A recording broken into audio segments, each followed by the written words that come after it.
Hey everybody, we're in my living room. What's up? It's Monday, July 1st. Here's your cup of Jones. What? What's going on? We're in my living room. Is it big? Is it echoey? I don't know. Are we getting a Mario Maker 2 review? Probably not.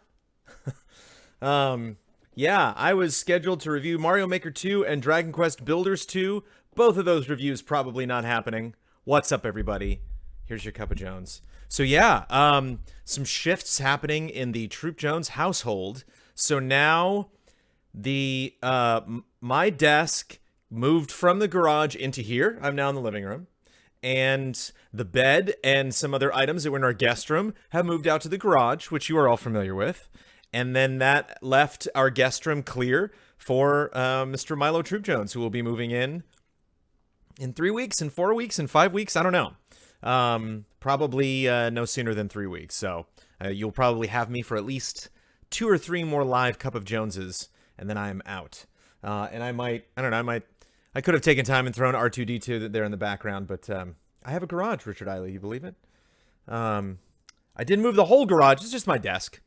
I got the TV in there and all of the gaming consoles and stuff. I don't have time to play games right now. This is literally just the desk here in the corner. But we can still do Cup of Jones, and gosh darn it, we're gonna do it.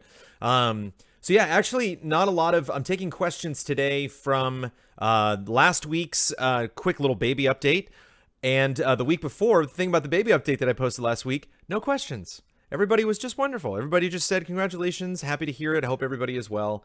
And so thank you so much, not only obviously in that, but in the post before that and on social media everywhere. A lot of people just saying very, very nice things. So thank you very much. Feeling the love, feeling the support. Greatly appreciate it. A crazy emotional time for me and certainly at Easy Allies. The plural be Cup of Joneses or Cups of Jones. I also like Blood wrote... Blood and I were messaging back and forth, and I was like, what is it? Is it Cup of Baby Jones? Is it Cup of Breast Milk?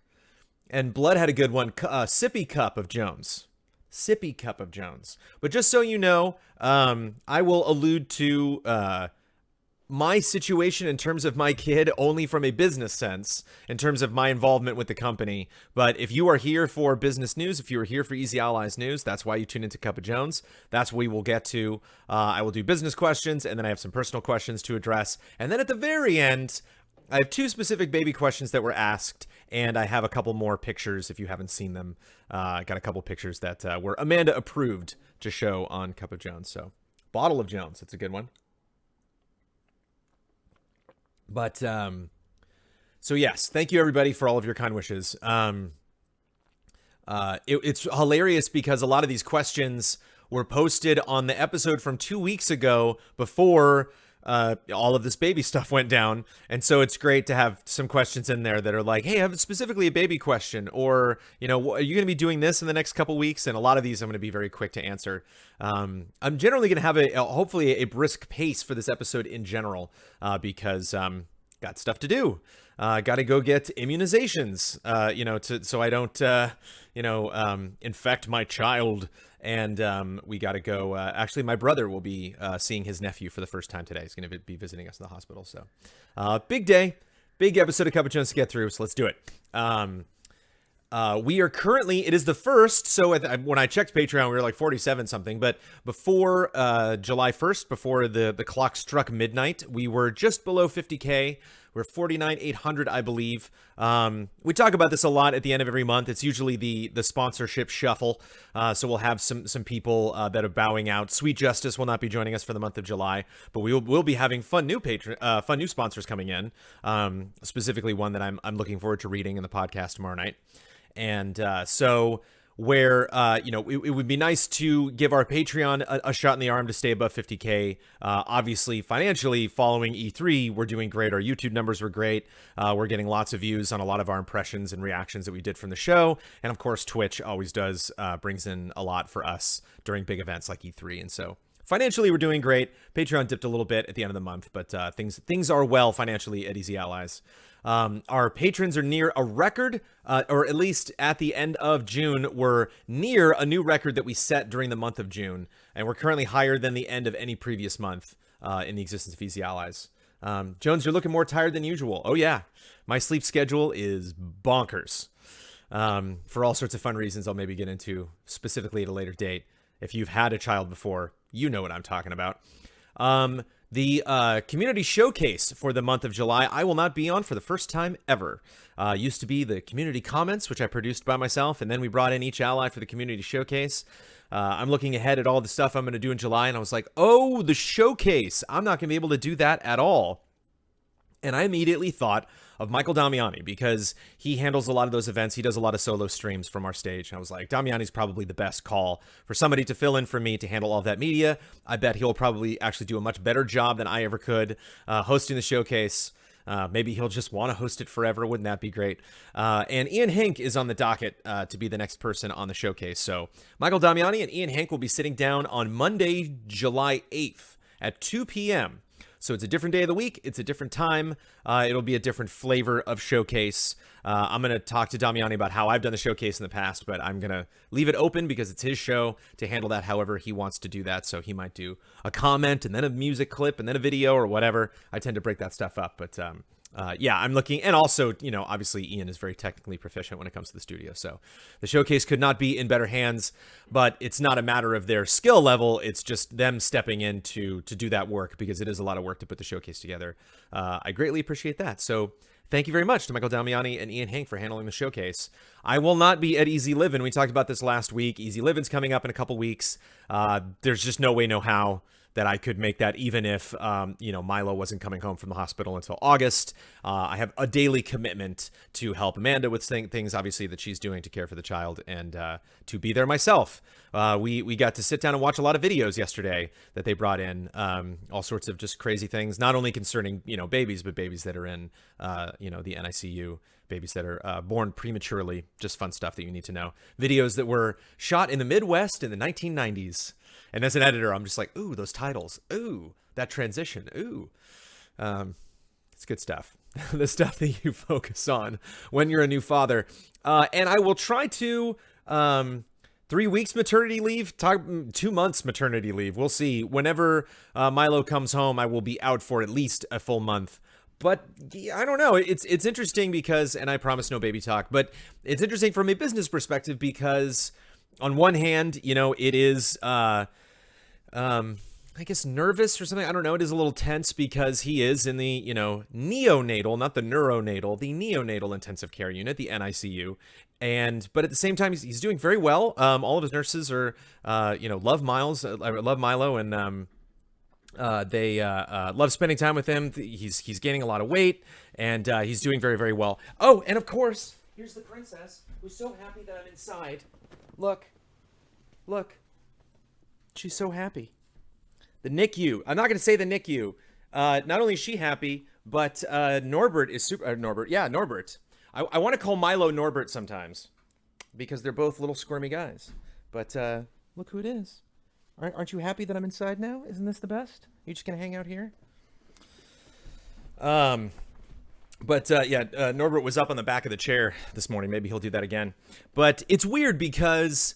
It's scary because we got Milo in the NICU and we got to deal with him there. But at the same time, we're kind of getting this crash course in parenting and, how to change diapers, how to deal with him. And so it's going to obviously be a major shift when we get him home. But in a lot of ways, it's going to be a little easier than it is now because we won't have to drive all the way to the hospital. He is a bit far away and we won't have to, have to deal with nurses and wires and all of this other crazy stuff. So it's going to be nice to get him home. And I don't know what my schedule is going to be like. I guess just all bets are off for the month of July and August. We will see. Yeah, that is my intro. I have no idea what we're streaming tomorrow night. I wasn't there. We had our meeting this week. It was in the afternoon. The afternoon is Milo time. That's when we set up, drive up to the hospital and take care of him. But so maybe Bloodworth can chime in and say we're streaming tomorrow night. I don't know. But let's move on to business questions. Mario Maker, yay! That works. That makes sense. Business questions. Alexander Zirianov, how much cooler does Easy Allies need to become to convince Kyle to spend E3 with you instead of Jeff Keighley?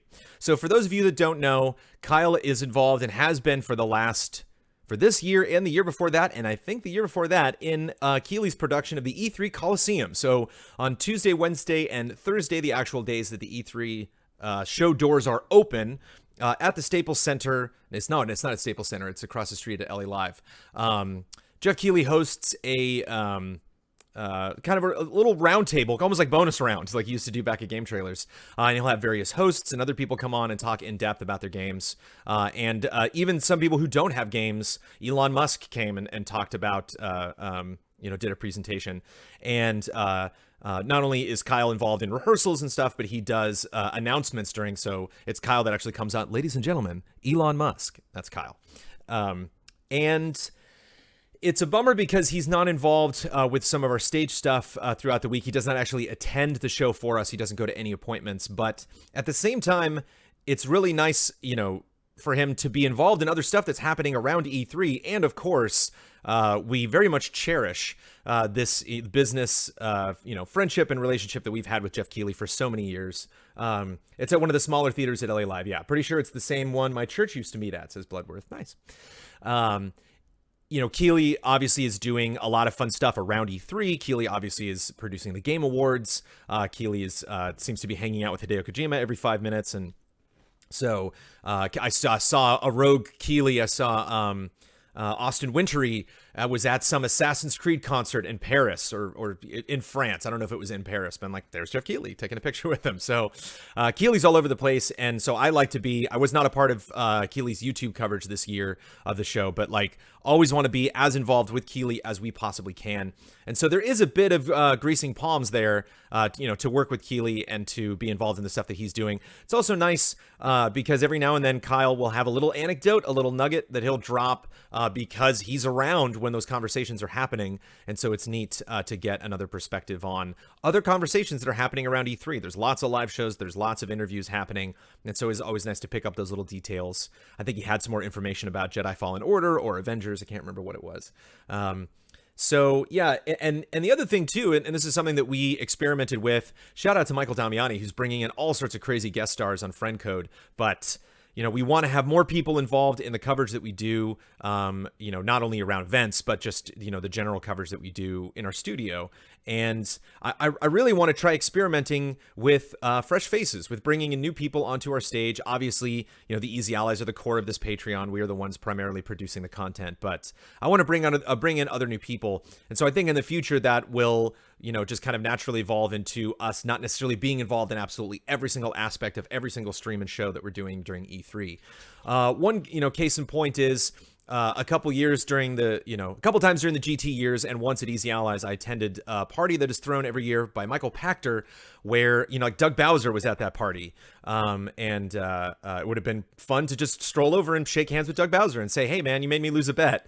But best of luck, congrats on the new position. And, when I was at Comic-Con this last year, I got in line to play Smash Brothers, and I was not planning on greasing palms, but I got in there and there's Bill Trinan, and I'm like, hey, I haven't really got to spend a lot of time with Bill Trinan, shake Bill Trinan's hand, introduce myself, check and see if he knows what friend code is, remind him that Michael Damiani's a big Nintendo fan, and so these opportunities won't present themselves if we spend all of us spend all of our time in the studio. So it's nice to get those opportunities. It is not a matter of just how much Kyle makes.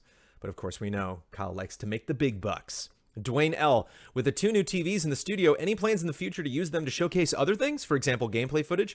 Or are they just there to help with branding Easy A awareness? Yeah, we will definitely hook those up and show lots of different stuff on those monitors. We just did not have the time to set that up beforehand, and just kind of weighed our options as in terms of like what was important to set up. But yeah.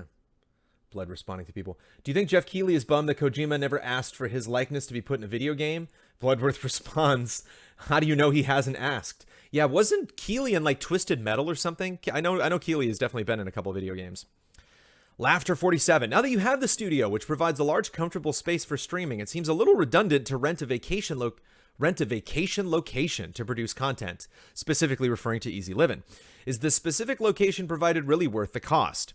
It is, because the thing about Easy Livin', there are 2 primary reasons why we rent a beach house and go to a beach house for Easy Livin' that we would not be able to do in the studio. One, the beach. It is the summer. It's nice to get out and to do a location stream, to do something where we're just kind of, it's definitely work to bring all our equipment over there and set all of that stuff up. But it's fun to just get out of Dodge and go and do something unique in a unique space. The other thing that's really fun about Easy Livin', that's an interesting kind of recharge in terms of all of our, intimate personal relationships here at Easy Allies, but we sleep there as well. And so, for a 48-hour period, you have all of the allies in one space. Literally allies will wake up and then walk directly onto camera. And so, while obviously we could stream for 48 hours from the studio if we were all taking turns, we wouldn't all want to sleep in the studio. You wouldn't want to be in the studio like a week after we had just spent 48 hours there sleeping on the floor. And, so you want to get a place that has 9 beds. Air conditioning this year. Didn't have air conditioning last year, even though it said so in the listing. That was rough. Yeah, it's just kind of this, it's like camp, it's just kind of this, a retreat. It's also kind of a vacation, like if you watch last year's stream, I went out into the back cam looking at the ocean and just kind of sat there. I'm going to miss doing that this year.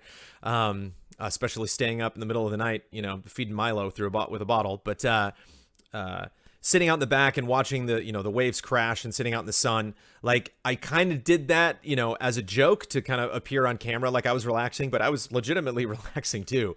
So it is kind of nice near the end of the summer. We're doing it the last weekend of July, but it is nice, at some point in the summer to gather, to spend time together and to relax a little bit.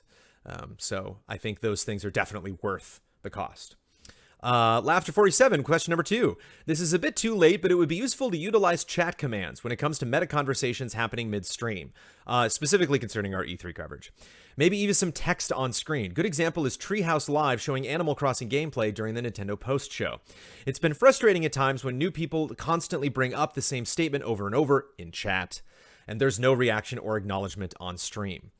I hear you. That's why we have Our E3 coverage has evolved over the years. That's why now, we have something, text on screen that says, here's the conversation that we're having now. Here's the next conversation or the next thing that you can expect from our live coverage.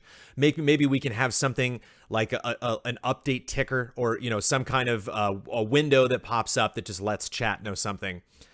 The problem when you're doing live streams and the problem when you have so many people coming and going during our E3 coverage is even that. Like Laughter, even if we set that up, people would still complain. They would still be like, I know it says on screen that you're not going to watch Treehouse, but you guys are talking about Nintendo and they're showing Animal Crossing right now. Just cut over to it. So while that would help, inform people, we were saying those things in chat. We were letting people know exactly what was going to be happening, and people either just missed that comment or chose to ignore it or didn't care what decisions we had made about our coverage. But I think that I think this year we knew for a fact, let's not even consider going to Treehouse. But I think we underestimated the confusion and frustration from people that were just just cover E3 all day from the studio. And obviously we need to go to E3 to get those impressions to come back late at night and talk about the games that we checked out. But and some people, thank you mods, thank you everybody who was spamming that in chat. Zephyr Moon, Silent Consonant.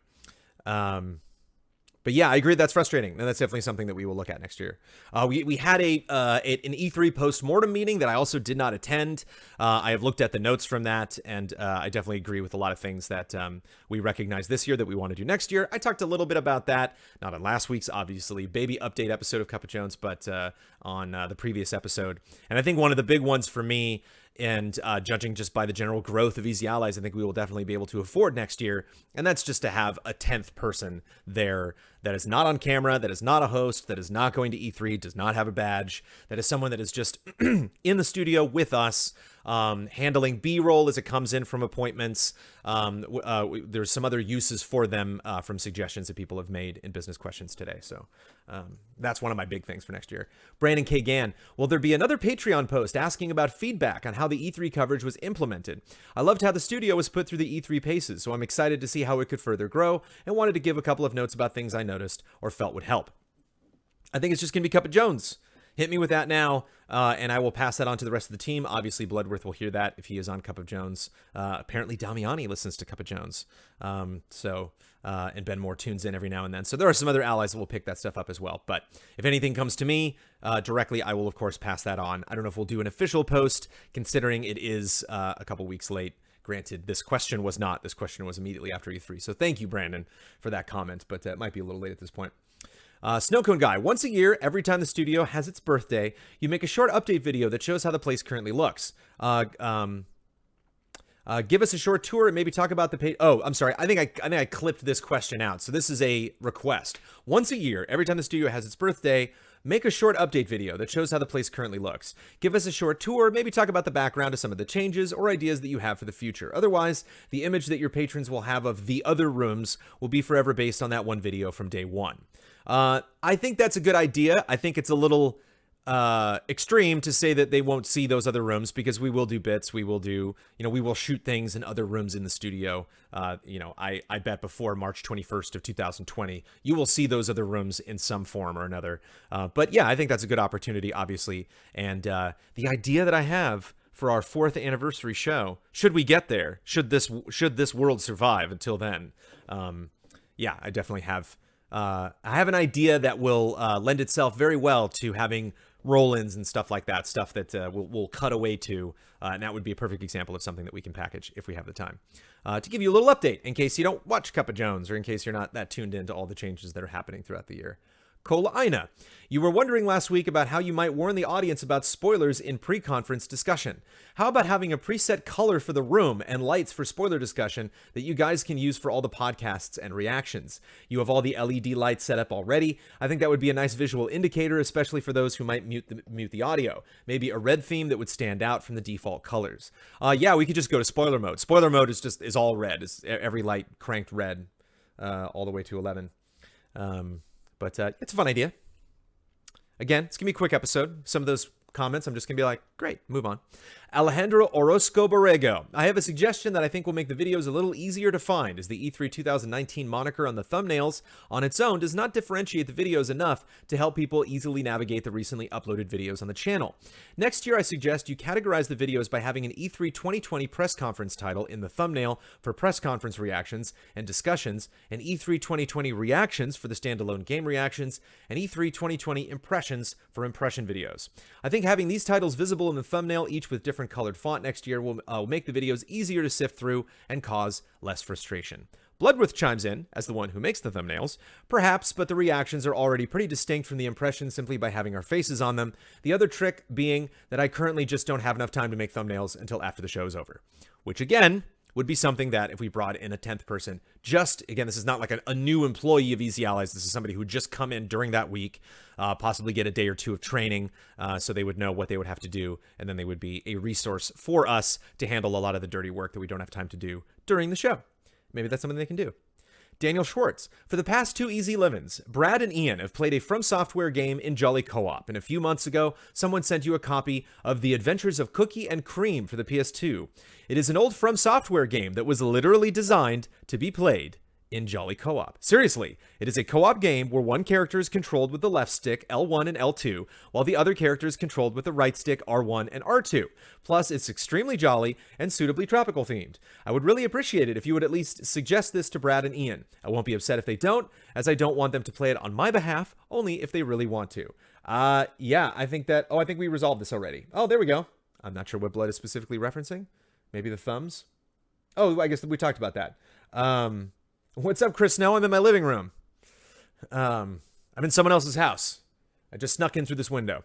Yeah, we are going to be meeting tomorrow. I will not be at that meeting, I don't believe, because I won't be at Easy Living. So I won't have any game suggestions. But hopefully Blood will remember that one. I wrote that into takeaways. I will drop that in Slack so people know. But remember that, Blood. The Adventures of Cookie and Cream. That makes me want a cookie and cream milkshake.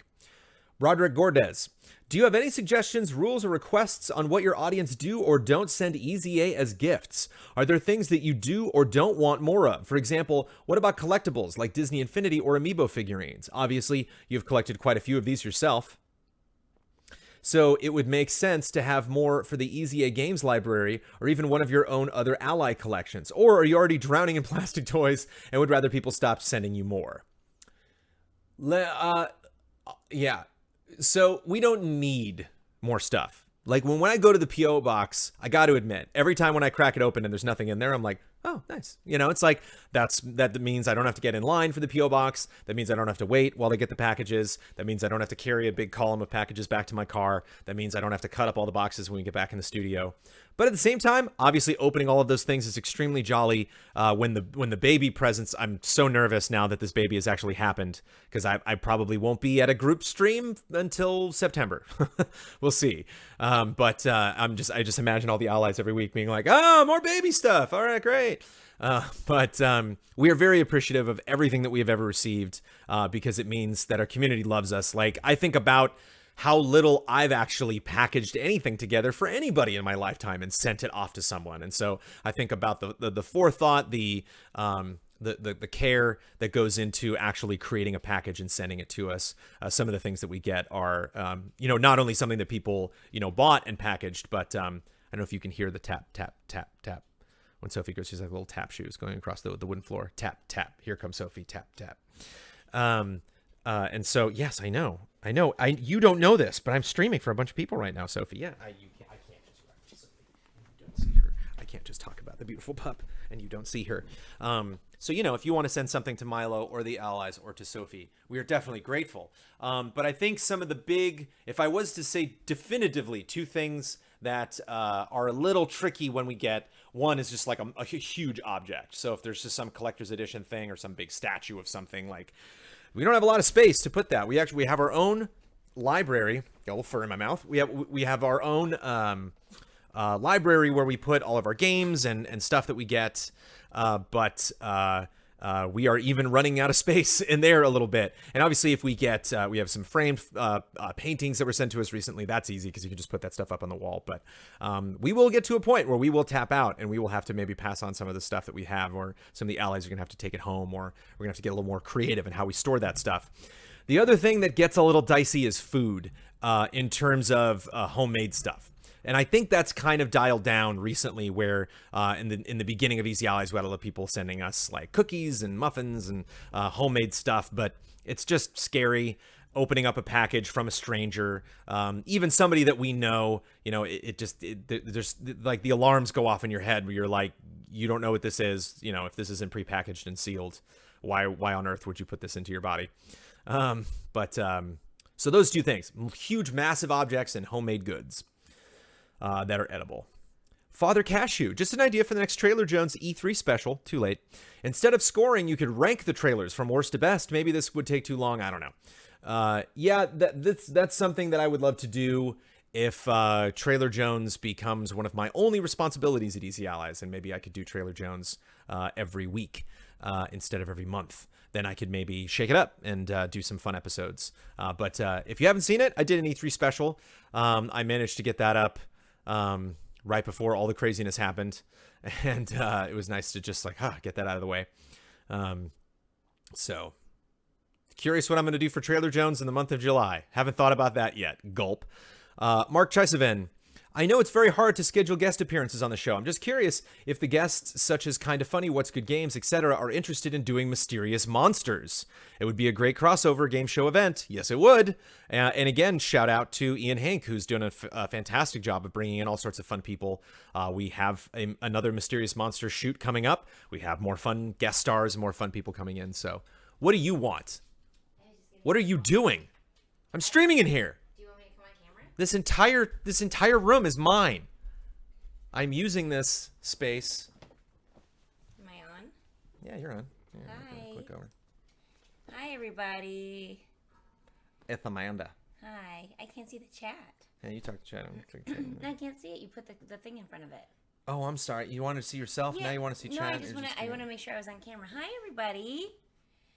Hi. Thanks for being so understanding of our craziness. Hey.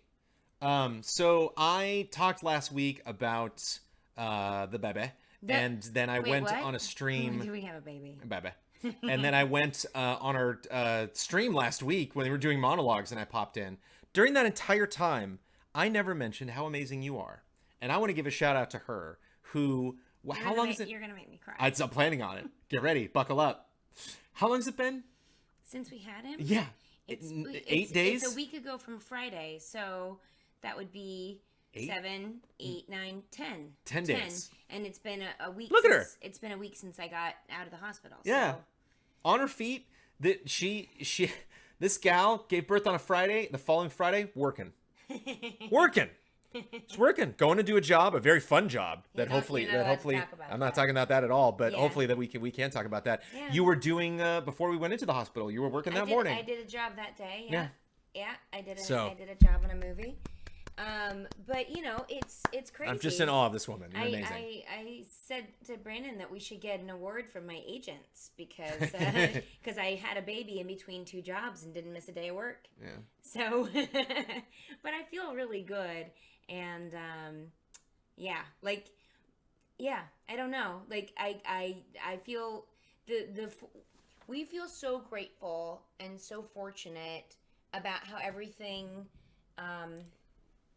turned out. Like, having him early was very scary, but he's so well, and he's doing so well. And, like, you know, the fact that my parents can be here to help us with getting things set up for him to come home so that you and I can take that time to be with him in the NICU and be his parents there. Shout out to your parents. Yeah. It's tremendous. And, you know, all of our friends just rose to the occasion. We've never... It's very humbling to have so many people want to give of their time to help us. And so, yeah, my heart is just a big old squishy emotional thing. I'm very, very, everything makes me a little weepy, but mostly because I'm happy and only a little bit because our baby isn't home yet. Yeah. And that's, I think, also pretty crazy that through all of this, there's a certain sense of security of like, he's where he needs to be so he can keep growing. And we're doing what we need to do to be ready for him so we can be the best parents when he comes home. So it's, yeah.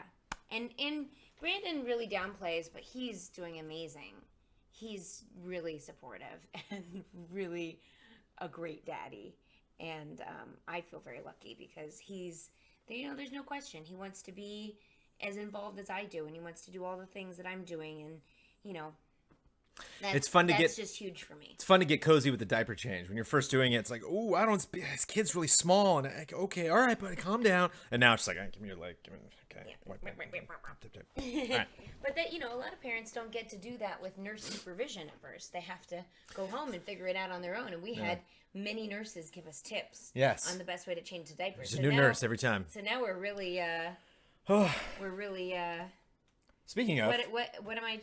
The other thing though is that I don't sleep through the night anymore because TMI alert. I have to pump breast milk and pump. I get pumped, so I'll get like 90% of the way through a sentence, and then the last 10% is gone. It's just gone.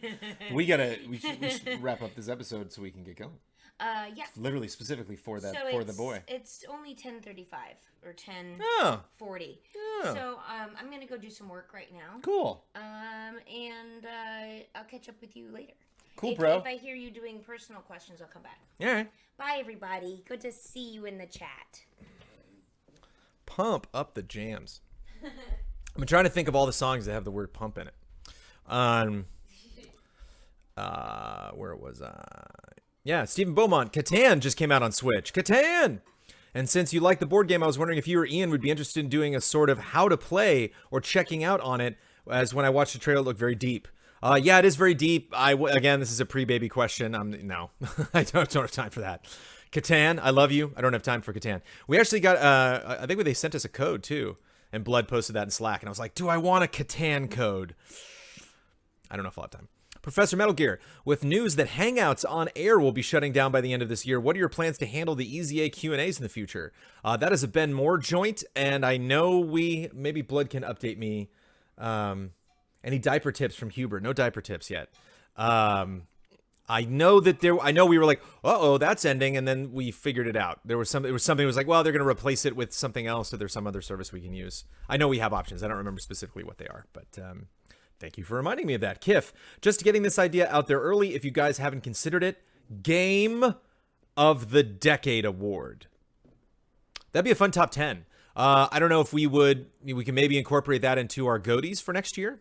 That would be fun. Or GOTYs for next year. Blood has no idea, but we can sort it out. Blood is confident about, we don't need you hangouts. Kiff, no, already did that. Red Sky, with the launch of Super Mario Maker 2 coming this week and excitement for its release coming from multiple allies, could we possibly see a regular Play Create stream or even a semi-regular Don's Design Lab challenge in the future? The Super Mario Maker videos from both GT and EZA were some of my favorite content from you guys, and I would love to see Super Mario Maker 2 featured beyond just one group stream after launch. Your wish has already been granted because we did do a launch night stream that I actually popped in for a second because I stopped by the studio to pick up some stuff. My PS4 controller broke. My PS4, I have a really cool, I got when Star Wars Battlefront first came out, I got a special Battlefront PS4 that came with the Darth Vader PS4 controller. And the X button is like sticky, and not like sticky like I poured something on it, but just it doesn't. Sometimes like 1 in 20 clicks just stay in there and you gotta like unlodge it, and it's like So I ran to the office to get a PS4 controller, yes. So we already did that. I know Don has plans to do stuff. I don't want to write checks that he has to cash, but I know he was interested. We talked about that weeks ago, long before Super Mario Maker 2 came out. So, but I don't know specifically what his plan is. Maybe I'll give you an update in a future episode. Marcin Zawiska, aka Obshow. with a massive paragraph. Here we go. I looked at your Patreon numbers through E3 and was hoping to see a massive bump in your earnings, as was the case almost every year. Not really. It happens sometimes, but it's not something we were necessarily counting on. But that wasn't the case, unfortunately. Even with a more professional presentation, I see your Patreon dollars taking a hit. Consuming a good portion of your content, I'm still trying to figure out why you struggle to get over 52K most of the time. The best thing I can give you is my feedback on the matter on what has been annoying me these last few months. Some of your discussions left a bitter taste in my mouth, which I didn't feel as much over 3 years since the inception of the Easy Allies. Here are 3 examples. 1. Borderlands. Specifically Borderlands 3. I know it's a favor to make fun of this game, and the game gives plenty of room for it, but the dismissiveness in the podcast of how big the game would get at its reveal made me feel like it's somehow not just plain making fun, but a real bitterness towards the game. 2. Google Stadia. I don't need to say as much because sometimes you even look a bit annoyed by the hate it got. I know there is much to criticize, but I think their critique sometimes felt more like an extreme aversion just because it's something that's not normal in the gaming space. Remember Netflix at the beginning, or when Microsoft wanted to launch a console. Number 3, the Scarlet or Scorpio game in the podcast. I know it's great to make fun of Microsoft for their hyperbole when it comes to their console, but the same could be said about the presentations of PS4 and PS4 Pro, which also feature very similar talk. And this is me interjecting here. I believe we ran Sony through the works back when that happened as well. I don't think we were just 100% glowing of them. So it's tough to remember after the fact. But even not being the biggest fan of either Borderlands 3, Stadia, or Xbox, I love my PS4 Pro and Xbox One X just the same. I feel like these topics sometimes did not feel like they were discussed in the Easy Allies mantra. Strange to say in 2019 that the boss of Xbox, namely Phil Spencer, sometimes exudes more love and respect than the discussions of the Easy Allies. I'm sorry that you always have to talk about these kinds of issues, even if I think you personally aren't really responsible for it. So my question, do you think negativity has increased in the last few months amongst the allies? No.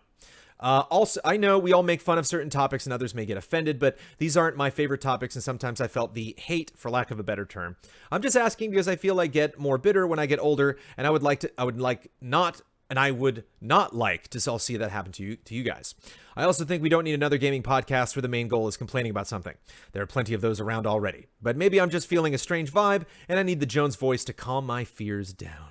Be that as it may, I will still love and support you guys at all times, so even if you get more bitter over time, we shall grow old and bitter together and sometimes disagree like an old couple. Yeah, no, I don't think so because stuff like this I think comes up all the time, and I address these sometimes when we will finish talking about something, and I'm like, hey, I think we could have turned that around. I wasn't on last week's podcast, and they had a segment called Why I'm Not Interested in the New Harry Potter game. And I was like, we're making fun of mobile games. I'm not in to prove this. Like, you could tell Bossman wanted to sneak that in while I was gone. The segment specifically designed to diss mobile games and Harry Potter at the same time. I was offended.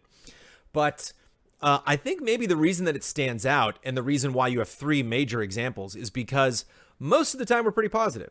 Most of the time you have, me who keeps things fairly positive. You have Huber who is just like 120% positive all the time. And so when we have these moments where we do get critical of something, I think that actually is a very nice balance where, something comes up and I don't think, and even when we do get critical of things, when we talk about Stadia, like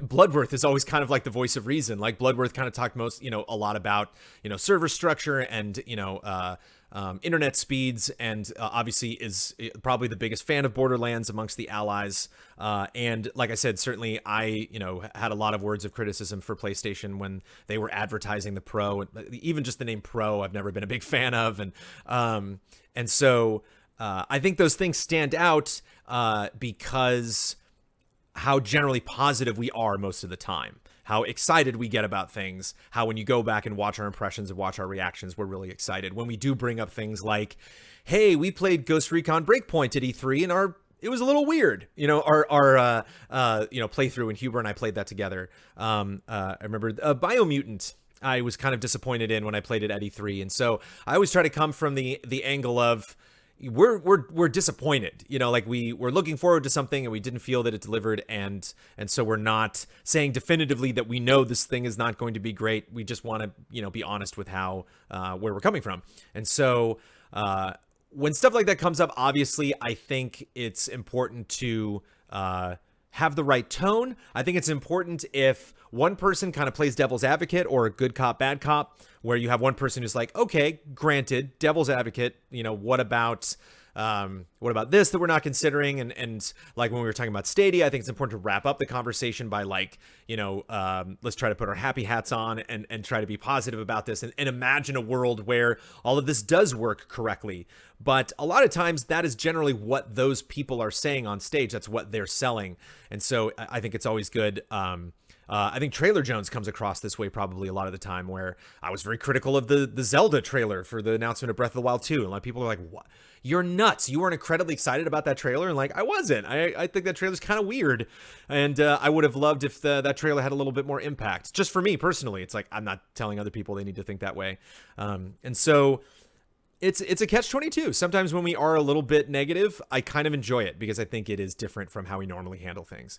Do I think that is affecting our Patreon? No, because we have exit surveys. I've never received reactions. We have, people can message us on Patreon. We don't get messages from people saying they're dropping their pledge or they're leaving or, threatening us in a way of just like, I don't like your attitude about that. And so I think will affect you financially.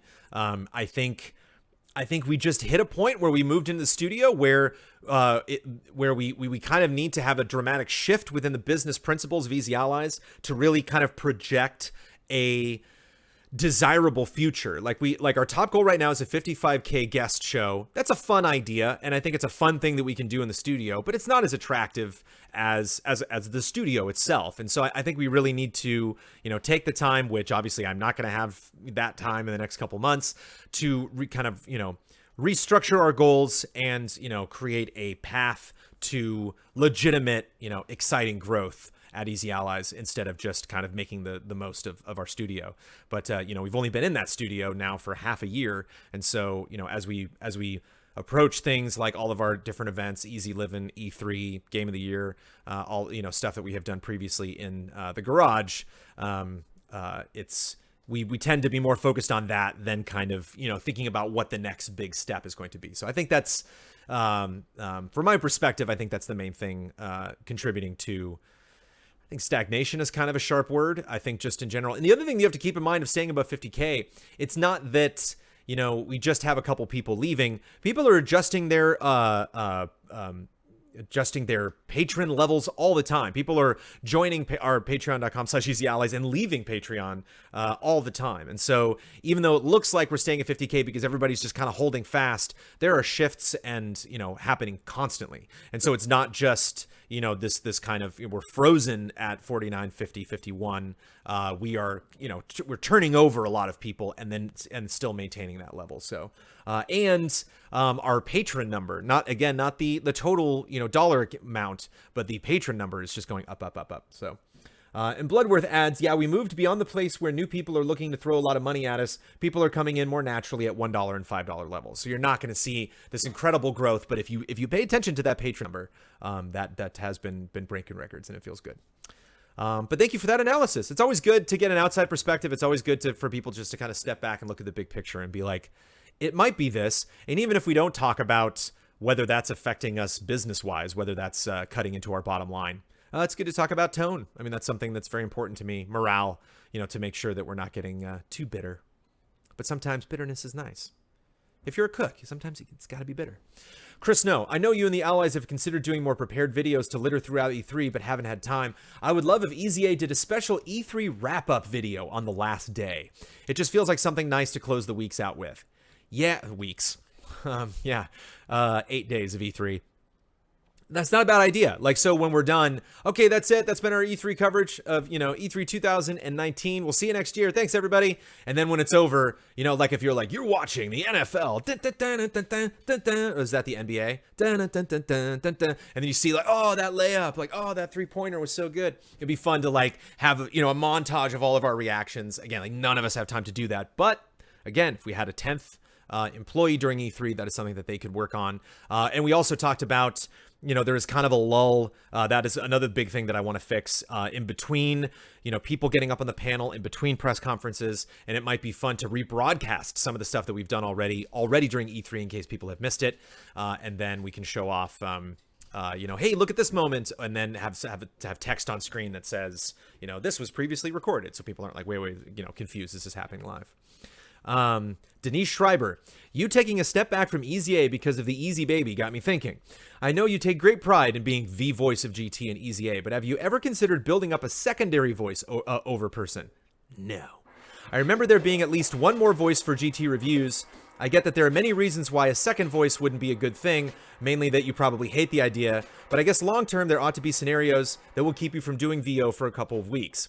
So I figure it's probably better to have a second voice that does VO work on Easy A videos every now and then sooner for people to get used to, rather than throwing a completely new voice at people after you got abducted by aliens or something. The ice machine is running. Filling up ice for the... It's okay. My in-laws are working in the front yard, and they are very... It's for the hauling guys. Oh, we have hauling guys coming and taking this up. Yeah, Context, everybody. My mother and father-in-law, Amanda's parents, are helping us around the house and are currently doing an incredible amount of work in the front yard, making the front yard much prettier. And so my wonderful mother-in-law is preparing a nice cool beverage for these kind gentlemen that have come by and are loading stuff up. So, thanks, Becky. Yeah. Shout out to Becky. Shout out to Becky, everybody.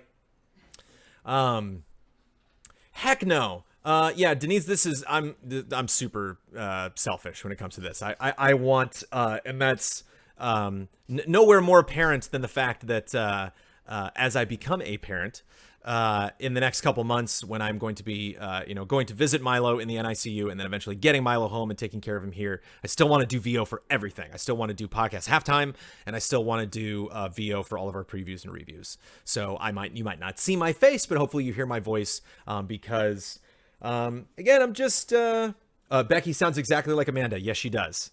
Amanda sounds like she's doing a Becky impersonation or vice versa. I was not there for this because you can only have 2 people in the NICU, but apparently when Becky first met Milo, Becky was on one side of the incubator, or it's not an incubator. It's like is Amanda in the office? No. Maybe she's outside. I forget what it's called. It's something let. I can't remember what it's called. It's not an incubator though.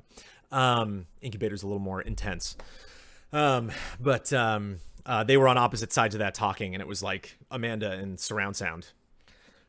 Sometimes I'm sitting in between them and I'm just like, who's who? That was not Amanda. That was her mom. So yeah, it's totally selfish. The other thing too is, I think there's a lot of people that, absorb Easy Allies in different ways. And so there's sometimes people that come in and, just watch our reviews, or there's sometimes people just listen to our podcast or just watch our E3 coverage. We just got done with probably people coming back in and being like, oh yeah, Easy Allies. Anyway, see you guys next year. And so it's nice when people just pop in, even if it's just to watch one review, that I'm still on that review, that you can still hear my voice. And so they don't get, introduced to somebody weird, or that there isn't a kind of a sense of confusion over like what I'm doing or what I'm involved in, versus somebody else. Isolette.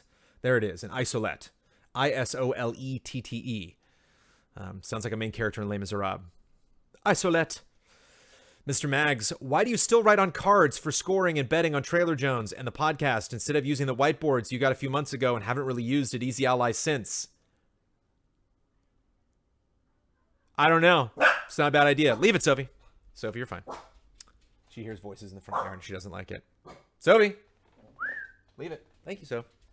Thank you, Sophie. I know you're a very good guard dog. Yeah, we totally should. They're a little big. I would kind of like, they're like, yeah, and I would like to maybe... Sophie, leave it. Leave it, Sophie. Oh, I know. It's very frustrating. Leave it, Sophie. She like doubles around the couch. Sophie, leave it. Sophie, leave it. That's right. I am okay with that. I am totally, you don't see me freaking out. I am completely fine with the situation that's happening in the front of our house right now. And I ask you to do the same. There she goes, huffing, sitting down on the desk. Nice. You know how I don't have Sophie on Cup of Jones? That's why. But yeah, that's a great idea. They're kind of big and they would take up a lot of space on the desk, but it'd be nice to maybe get little smaller ones, but that's such a great idea.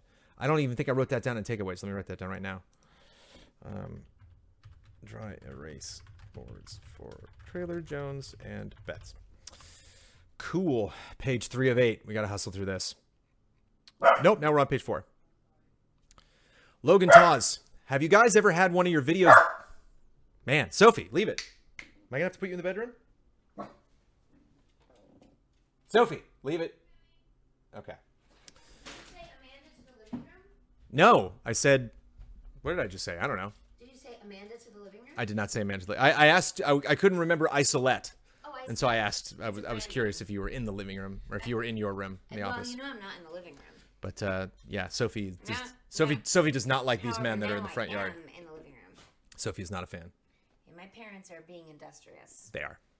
Logan Tawes. Have you guys ever had one of your videos demonetized? If so, we definitely have. If so, did you ever get remonetized? And was it a smooth process? I've noticed many of the YouTubers I watch, some gaming and some not, have had their fair share of troubles with demonetization, such as it happening because the video was about MK11. So I was wondering if you guys have been having any of the same experiences. Daniel Bloodworth chimes in with maybe the biggest comment he has ever left in the history of Cup of Jones.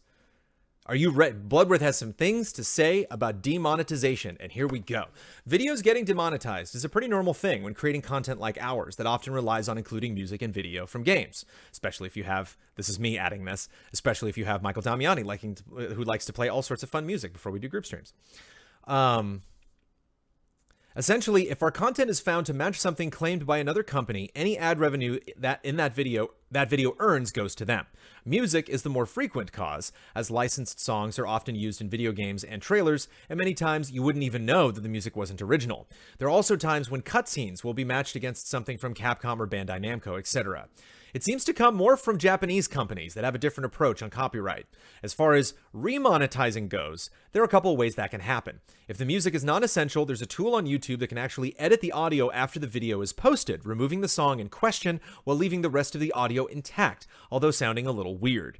In cases when the copyright match is false or erroneous, such as a band claiming Tetris music because they did a remix, oh, I remember that. We played music from the original Tetris on Game Boy, and some band that did a remix where they was like, hey, that's our song. And it's like, it's very much not your song. You really did not write the Tetris theme in the 80s band that only started publishing music videos in the 21st century. Tetris. Oh no, it's a huge paragraph. I lost it.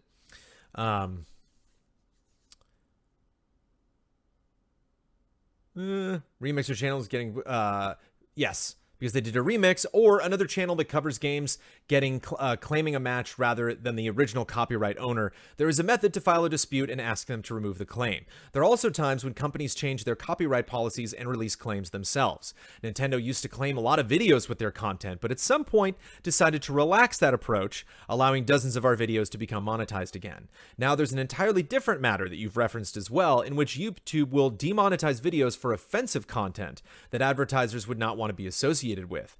This was a pain when the algorithms detecting such content were first implemented, but as they evolved, it's rarely an issue for us now. When it came up more frequently, we often had to request videos be manually reviewed by actual humans who typically cleared the flag and allowed us to move on. As you said though, some things like Mortal Kombat continue to have limited monetization even after being reviewed by a human moderator. All that said, for us having a video demonetized is mostly just an annoyance, thanks to the fact that we are directly funded by you here on Patreon.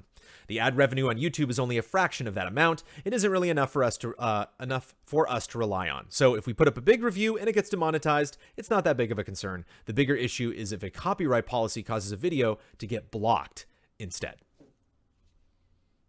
Thanks, Blood. Kiraz. Though the Easy Allies podcast is Kyle's baby, I would like to see the Allies as a whole make a commitment to make it a leak-free podcast. Leakers are attention seekers. When outlets like EZA spend their time covering a story or of a leak, it validates and brings attention to those leakers and encourages the trend to continue.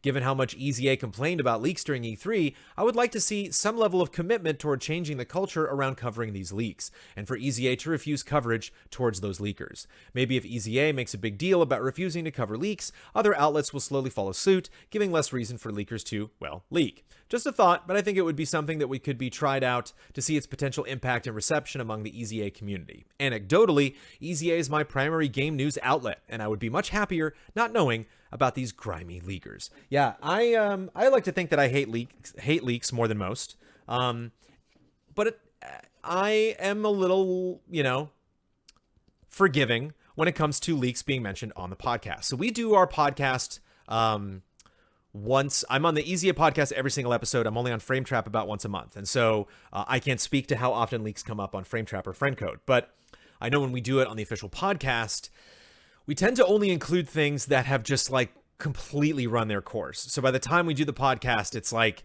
we just know this now. This is just a thing that just everybody knows. If it's something like on some message board, Damiani helps us a lot with this stuff because Damiani, I wouldn't say loves leaks, but Damiani is on top of all of them. And so sometimes Damiani will come in and be like, hey, did you see that thing that got posted? And we're like, what? And it's like that thing that, you didn't see that to the Smash Brothers thing? We're like, no. And he's like, okay, I won't say anything. So it does happen. Like sometimes stuff will come up and one of us will know it, but it's not really mainstream yet, or people aren't really sure of what it is. It hasn't really been confirmed yet. And so generally it's kind of muddled in the whole general discourse around gaming news. So we're talking about all the crazy stuff that's happening this week. Yeah, this is kind of in there somewhere floating around, but it's just not, it hasn't really gotten traction yet because people aren't really discussing it because who the heck knows if it's actually real.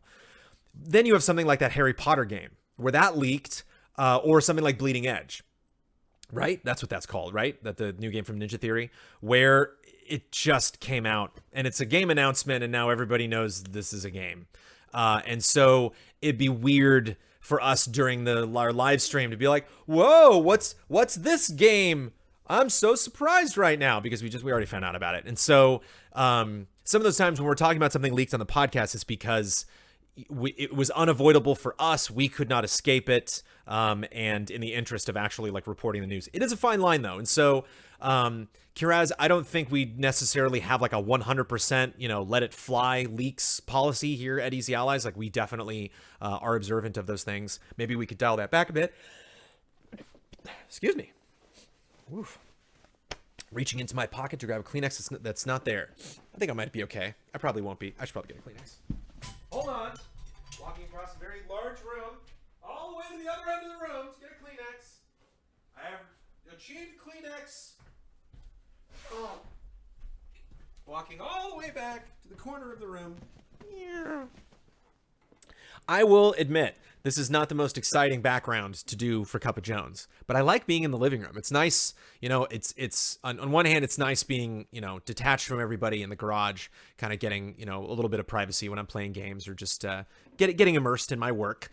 But at the same time, it's nice when things were going on in here when Amanda's hanging out with her parents. And I'm like, I'm here. I'm checking my email. I'm hanging out. But I'm with you. And actually, people, that's not the last leak comment. I think once we get into personal questions, one more business question, we will continue talking about leaks. Of Loxley. I've noticed that in some episodes of your shows, like Friendcode and Trailer Jones, the moderator is very passionate about the topic, which leads to a long monologue and the rest of the panel zoning out. Of Loxley, you are 100% correct. Like Damiani talks about a Nintendo-related topic for like 5 minutes, only to realize at the end that he did not ask the panel a question. So he asks something like, what do you think? Something similar happens during Trailer Jones. Even though I am watching the shows to hear these passionate takes, I think that you are at your best when you have lively discussions. In contrast to that, I think that Kyle is very good at phrasing challenging questions during the EZA podcast that are good discussion starters, but the content is news. It is usually not about Kyle's passion topics. I work as a moderator and facilitator, and one golden rule for me is to separate the form from the content of the discussion. As a moderator, you should engage and challenge the panel so that they provide the content. You should should not be the one having to say the most about the topic. Therefore, for Friend Code and Trailer Jones, I suggest that someone else should be the moderator so that they can give you the space for your insights. Please don't take that as a criticism of your moderator skills. I do, and it is, and it's a good criticism.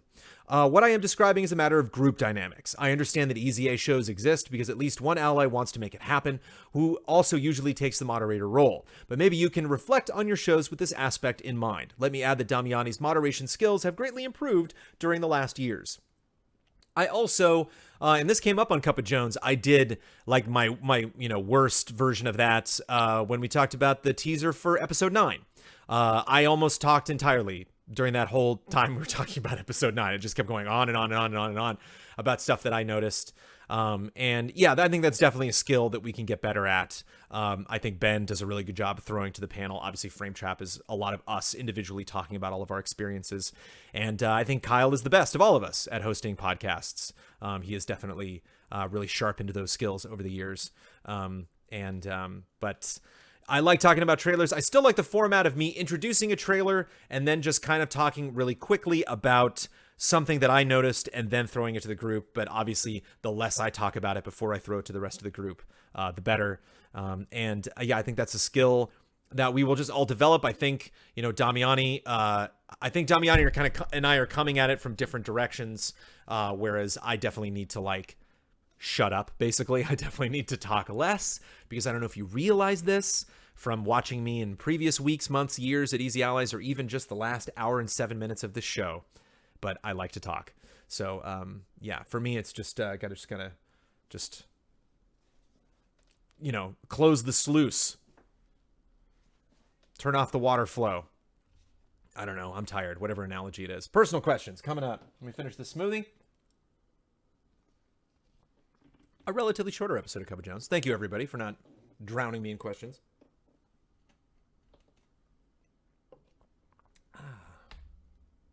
Oh, Ray Luaza, I love when I talk too. Thank you. I appreciate it.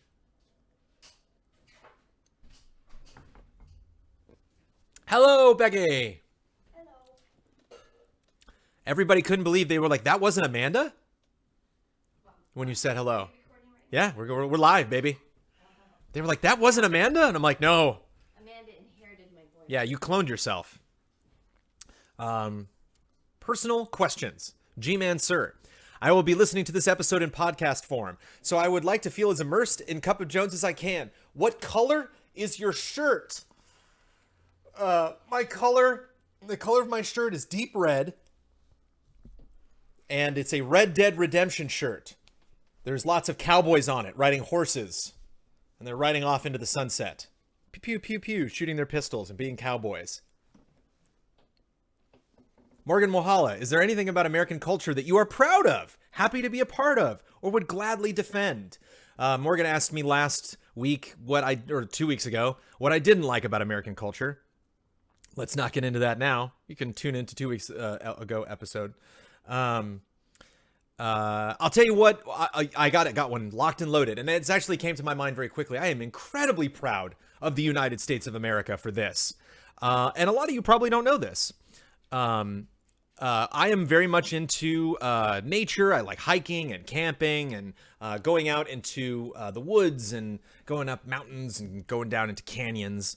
And I'm a big fan of Ken Burns. Ken Burns is a American filmmaker, documentary filmmaker, who's done a lot of great series, Civil War, baseball. He just did a new one on Vietnam. Has a really great one on World War II. Has a fun one on Prohibition that I think is still on Netflix if you want to check that out. But did one on the national parks that was narrated by Peter Coyote that I hadn't seen. It was interesting watching it because it was like 4:3, and I was like, oh, this was done in the 90s. Okay, this is an old Ken Burns. I haven't seen this yet. And one interesting factoid that really stood out in the National Parks documentary is that the United States was the first country in the world to have a national park, to basically designate a plot of land, natural land, and say, we're not building anything on this. We are shutting this area off. We are not going to build hotels. We are not going to build anything. I don't know if you've ever been to Niagara Falls. I have not, but apparently there's just stuff all over the place. It's just like hotels, bridges, hotels. Maybe they've dialed that back a little bit, but Niagara Falls didn't have that for a while. And of course now in 2019, other countries have adopted this policy, but I thought that was so cool that the USA was like the first country to be like, hey, what about this pretty little lake here, or this forest here, or this mesa, or this desert? What if we just don't touch that? I think about the scene from Beetlejuice where he's like, what if we just leave this one room alone? And so that makes me happy when I think about the US of A. James Vest, back to Does It Hold Up or Not? Again, if you have not seen any of these movies, it's completely fine. I decided on going with what movies from the 60s that I think still holds up. Does The Great Escape, The Good, Bad, and the Ugly, and The Magnificent Seven hold up? I have not seen The Great Escape, actually. I think I might have seen it a long time ago. I don't remember The Great Escape. I just recently rewatched The Good, Bad, and the Ugly, and it's fantastic. And The Magnificent Seven is great. I think I have seen the newest Magnificent Seven more recently than the old Magnificent Seven, but I definitely remember the Magnificent Seven fondly. I can't, off the top of my head, recall any major issues with those films. I think the only thing that might be a little jarring for a new viewer of specifically Good, Bad, and the Ugly, what really stood out for me when I rewatched it is I was like, oh, this like entire movie is dubbed, isn't it? Like this whole movie is all ADR, like, so there's none of what I'm hearing was actually recorded on the set when because like they're out in the middle of nowhere, and so either maybe they like tried to record it at the time, or they were just like, we're not even gonna bother and we'll just record this all after. So you get a little bit of some funny lip sync and some weird inflection. Everyone sounds like they're in a studio. So yeah, that kind of stood out for me when I rewatched Good, Bad, and the Ugly. But when you talk about performances, when you talk about a fascinating story, fascinating perspectives, kind of like this unconventional shaking up of like hero versus villain, like when you have these three men that are kind of chasing after each other and trying to race each other to a specific goal, you really kind of raises the question of like, who are any of them really good? Are any of them really bad? And that's what I think is really fascinating about that. Just really, really good characters. And obviously Magnificent Seven is so awesome and unique and exciting and better than the new one. Jared Barzee. I read this week that Disney is laying off employees despite being projected to make $9 billion in box office revenue for 2019 and paying CEO Bob Iger $65 million or more in bonuses. With a company as beloved to you as Disney is, what's your reaction when you hear these types of stories? Does it taint your love of them in any way? Hell yeah. Was just curious to get your thoughts and if you had any strong opinions on this way, one or the other. Yeah, I go back and forth with Disney, like Disney over the years has, done brutal layoffs at Disneyland, this place that I very much love. Like, they will outsource, to foreign countries a lot of, things that they save money on. And so a lot of people that have worked for, years, decades at Disney will just get kind of unceremoniously booted out. There have been, infamous stories of animators getting fired, of, directors that have long worked at Disney getting fired. And for them, every now and then to just kind of like, take their scythe and just call a lot of people from their employees. Oh, somebody left their phone in here and it's ringing. And it sucks, and it definitely taints it because it's interesting. It's always been interesting what Disney means when you say Disney. When you say like, oh, do you like Disney? And it's like, well, yeah, but what are we even talking about right now? Are we talking about their merchandise? Are we talking about their classic films? Are we talking about their live action films? Are we talking about their newest stuff? Are we talking about Marvel? Are we talking about Star Wars? Are we talking about theme parks? Are we talking about Disney on Ice? Are we talking about cruise lines? Are we talking, like there are so many different facets of what Disney means. And so my Disney is really classic animation, really everything, obviously Pixar, theme parks, especially more than anything. And so from my perspective, I've known a lot of people that have worked at Disney theme parks. I currently know a lot of people that work at Disney theme parks. It's really nice to kind of check in with people that I know that are clerks that work at stores, or people when I'm pin trading and I'll recognize somebody, or getting to know people if we happen to stay at one of the hotels for a couple days. You get to know the employees there. And especially when I was in high school and I was going to Disneyland weekly, I would just, because I still live close to Disneyland, and I would just kind of shoot over there for the afternoon. And that's when I really kind of pumped a lot of the employees for just really interesting stories. Tell me all the craziest stories that you've ever heard, and tell me what it's like to work here. Tell me what it's like, to work for this gigantic media conglomerate. And some were really happy about it. Some weren't. Some obviously, weren't happy with their pay, and, weren't happy with kind of their growth, or didn't really see a future for themselves in the company. But at the same time, really appreciated, having the opportunity that they did to be on the stage that they were on, whether they were choreographing something, or performing in a show, or designing costumes for something, or, just getting a really unique chance to express themselves. And that's the rub of Disney is, they create these incredible opportunities for some of the greatest artists in the world to make stuff. And yet they are this massive company. They are just gobbling up Fox and all of these other things. And so being a fan of Disney is not an easy thing. It's sometimes they do something that just absolutely fulfills me in ways that, other companies can't even begin to do. And then sometimes, like you said, they fire a bunch of people and give themselves huge bonuses, and it sucks. Asbo Zapruder, as we're counting down to your paternity leave, ta-da, it's here.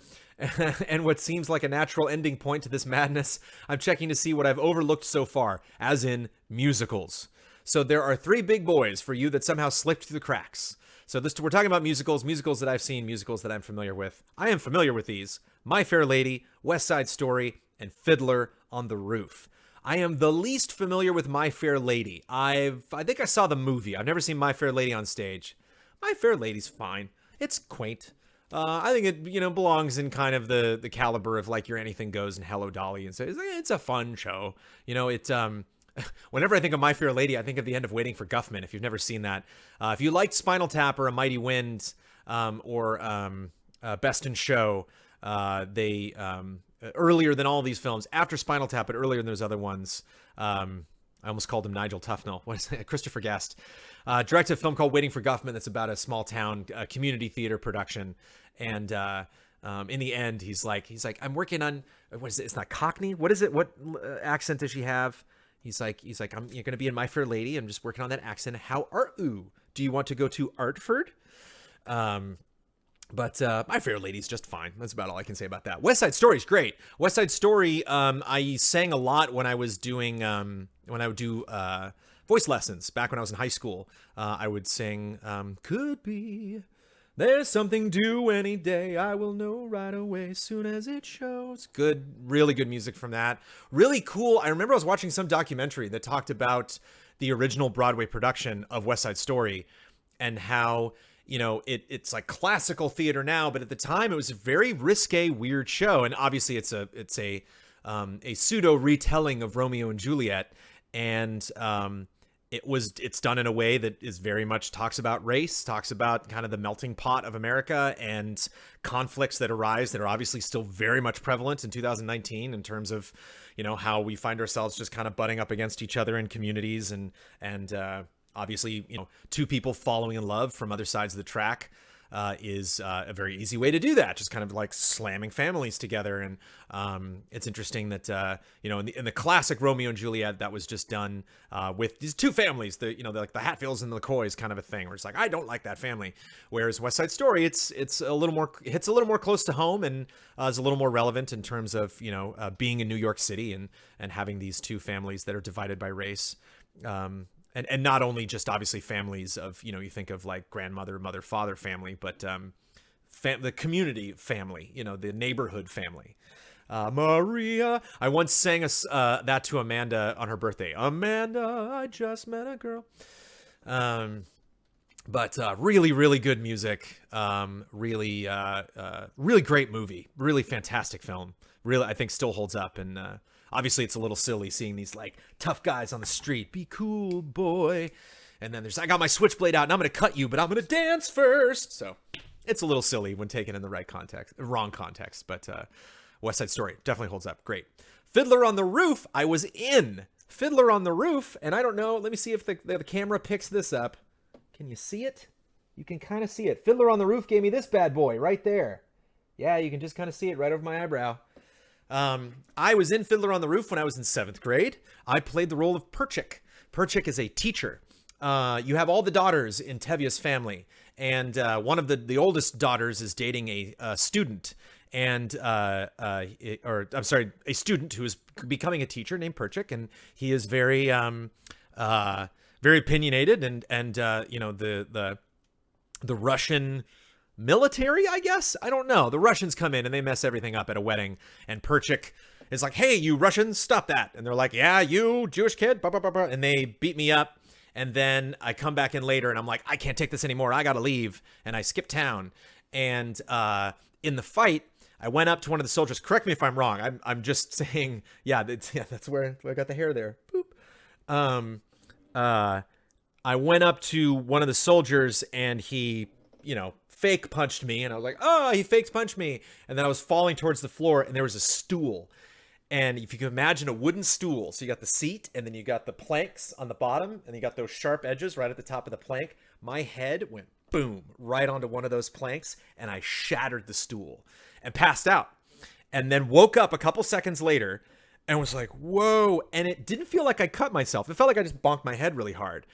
And I remember my friend, Steve Todd, ran up to me and was like, oh, and the whole cast like, and the audience like, but I shattered the stool. And so it kind of seemed like, and my parents were not in the audience, it kind of seemed like it was supposed to happen because it kind of like, because I destroyed this piece of furniture, it seemed like, and it was just really nobody's fault. Like they were just knocking furniture over and somebody just happened to knock it right in front of me. And every time that I did this fall, I didn't see it. And again, the thing you really want to worry about is this punch, that this guy's got to telegraph this punch. And so I can see it coming, and so the falling to the floor part I didn't really see as the dangerous part.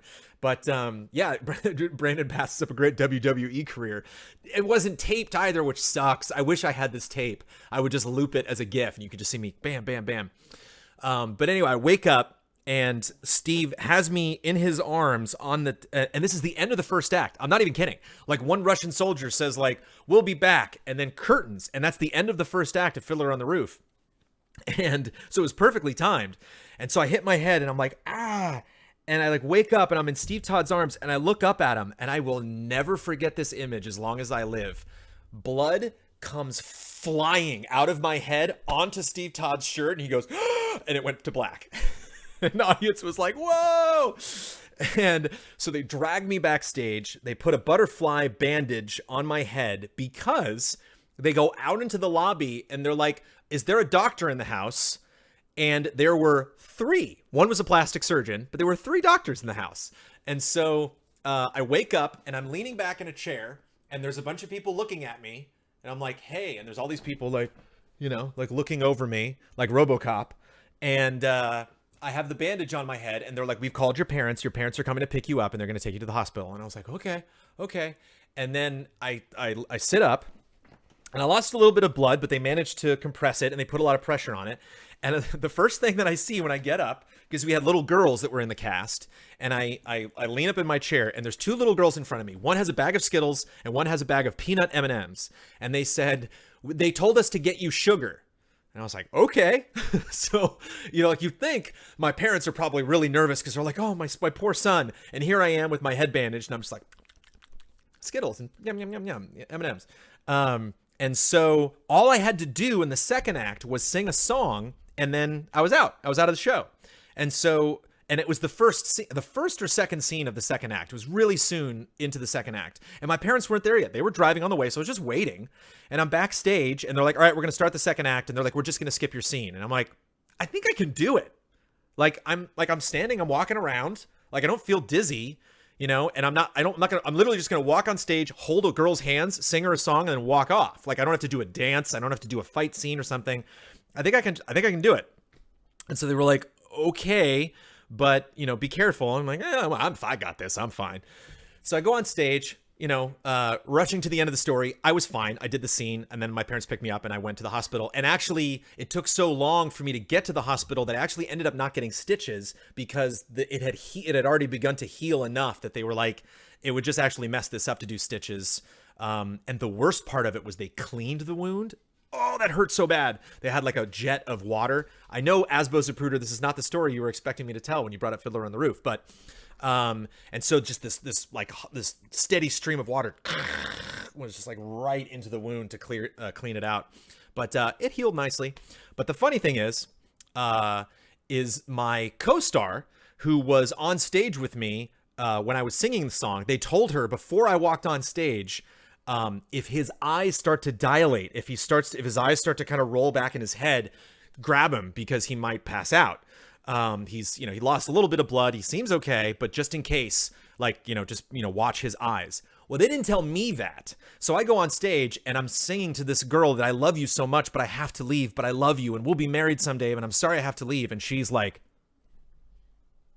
I'm like, what are you, I remember being on stage and being like, what are you doing? Like, why is she giving me silly looks like that?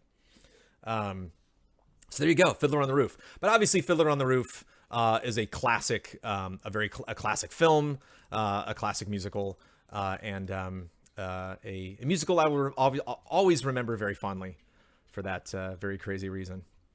Dante's Igloo. There is a really fun Twitter thread going around where people are listing their personal goaties from 2004 to 2018. What would be your list? I saw this and was like, oh, that's fun. I like listing my favorite things, but I was like, that requires a lot of research. I don't know if I'm going to jump on that bandwagon. I don't know if I want to post that on Twitter and have people being like, what? Grand Theft Auto 5, what? But then I got asked it on Cup of Jones, so here we go. I went through all of the... I didn't look at every single game that came out every year, but I did look at the Wikipedia page for everyone's game of the year, just to kind of gather what are like the top 5, 6 critically reviewed games of that year. And I've also included, in case you're curious, like runners up. There were some that was like, ooh, that's a tough call.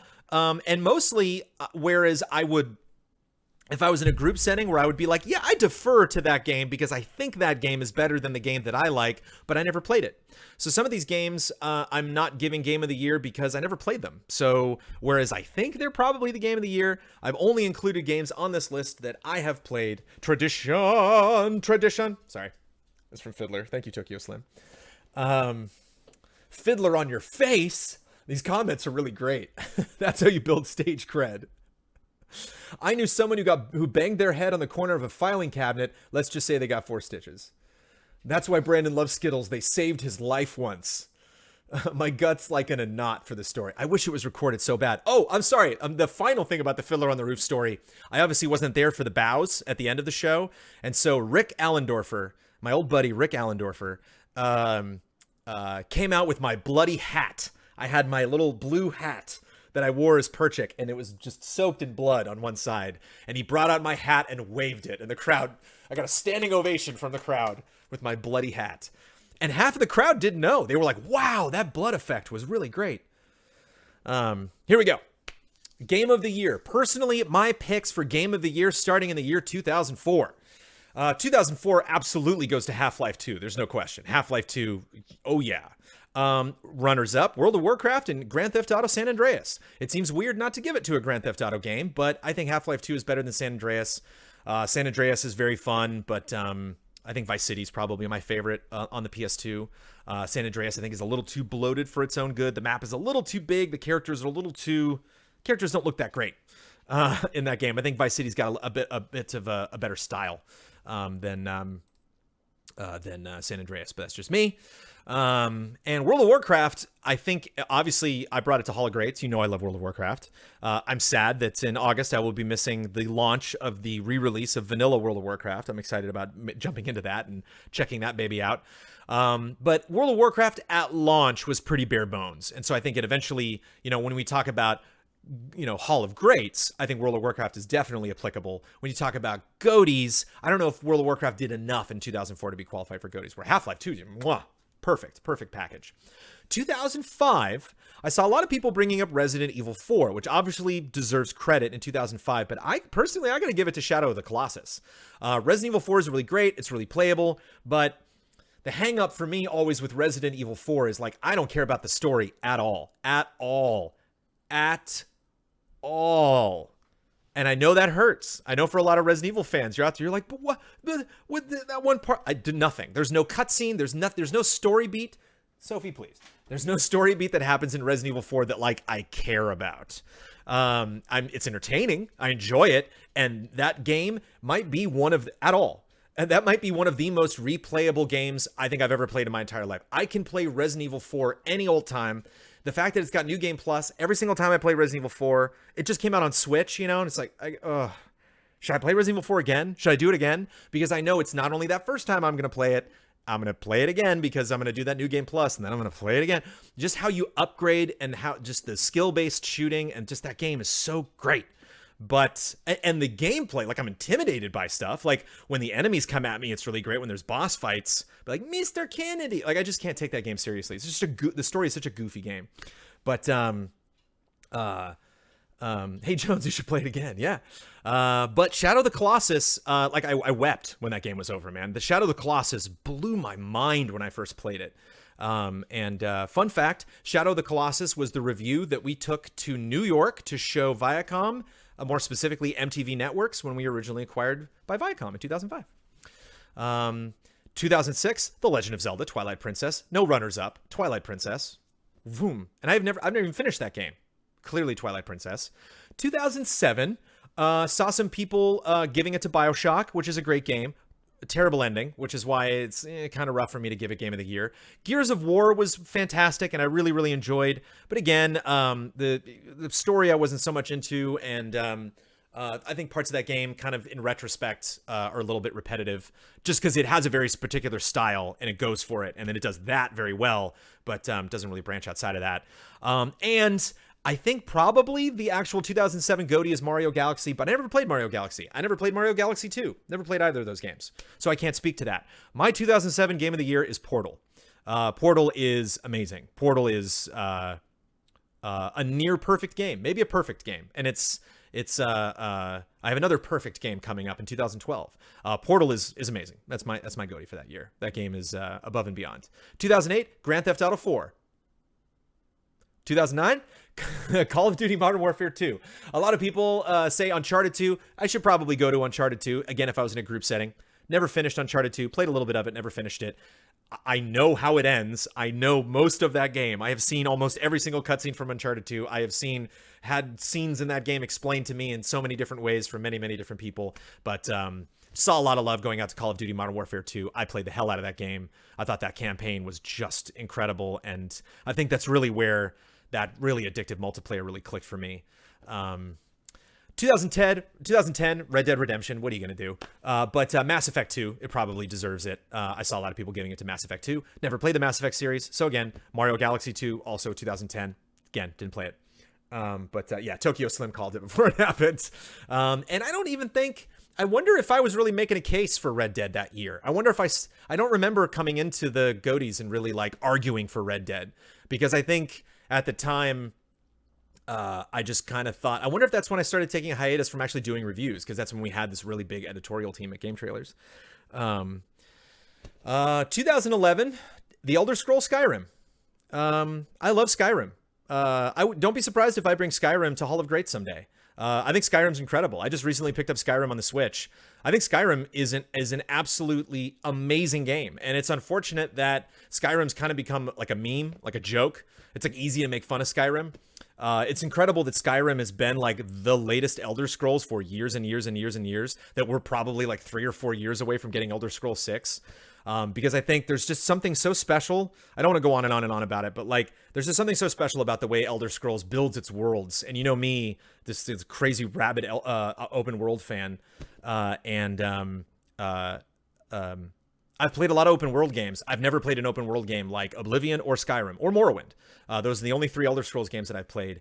And those games are exceptional. They're really, really incredible in terms of the freedom that you have and the journey that you can take in that world. And I just turned into a vampire when I was playing it on Switch, and I was like, I want to be a vampire. And so I like load an earlier save, or like I gotta go somewhere to like stop being a vampire. And it's just funny, like all of the different things that come at you in that game, and the fact that when I played it Skyrim in VR, I was like, I'm going to be a mage this time because it's really fun to like shoot like lightning and fire and ice, you know, and like I'm never a mage in RPGs ever. Even if it's an RPG about mages, I find some way to use a bow and arrow. And so it's fun to play something like Skyrim and aka Archery Simulator 2011. 2012, I remember very distinctly back at Game Trailers giving our Game of the Year to XCOM. I've played XCOM. I didn't finish XCOM. I really appreciate XCOM. I think XCOM is an incredible game. Personally, I would give it to Journey. I think Journey is really exceptional. I think Journey kind of, much more so than Portal, I think kind of created this genre of quiet, no dialogue, beautiful, environment heavy exploration indie games that you get like Rime and Grease and, you know, these games with just like where the music is almost doing most of the storytelling, and it's a lot about exploring. It's a lot about just kind of like discovering the world and piecing it together. Even stuff like Edith Finch and Gone to the Rapture and like, you know, these other games I think kind of took this cue from, you know, Game Company presenting that like you can really make a game that is only 3 hours long that can be compared to all these other games that are coming out. Portal is even shorter than that. Yeah, Journey just, it blows my mind. Every time I listen to that soundtrack, it's like meditation for me without meditating. It just, Journey is incredible. Journey. 2013, Grand Theft Auto 5. There's no question in my mind that Grand Theft Auto 5 is the best game that was released in 2013. I will shout that from the rooftops. Grand Theft Auto 5 was the best game released in 2013, will be on my tombstone. Lock it in. 2014, I know a lot of people, something else came out in 2013 that some other people gave the Game of the Year. I can't remember. It's not coming to me right now. 2014 was a weird year. It's funny to see I think out of every year on this list, 2014 was the weirdest year. And Dark Souls 2 probably deserves the nod, but I still give it to Hearthstone. Hearthstone was our Game of the Year at Game Trailers. I was one of the major people arguing for that. I have absolutely no regrets, none whatsoever, about giving it to Hearthstone.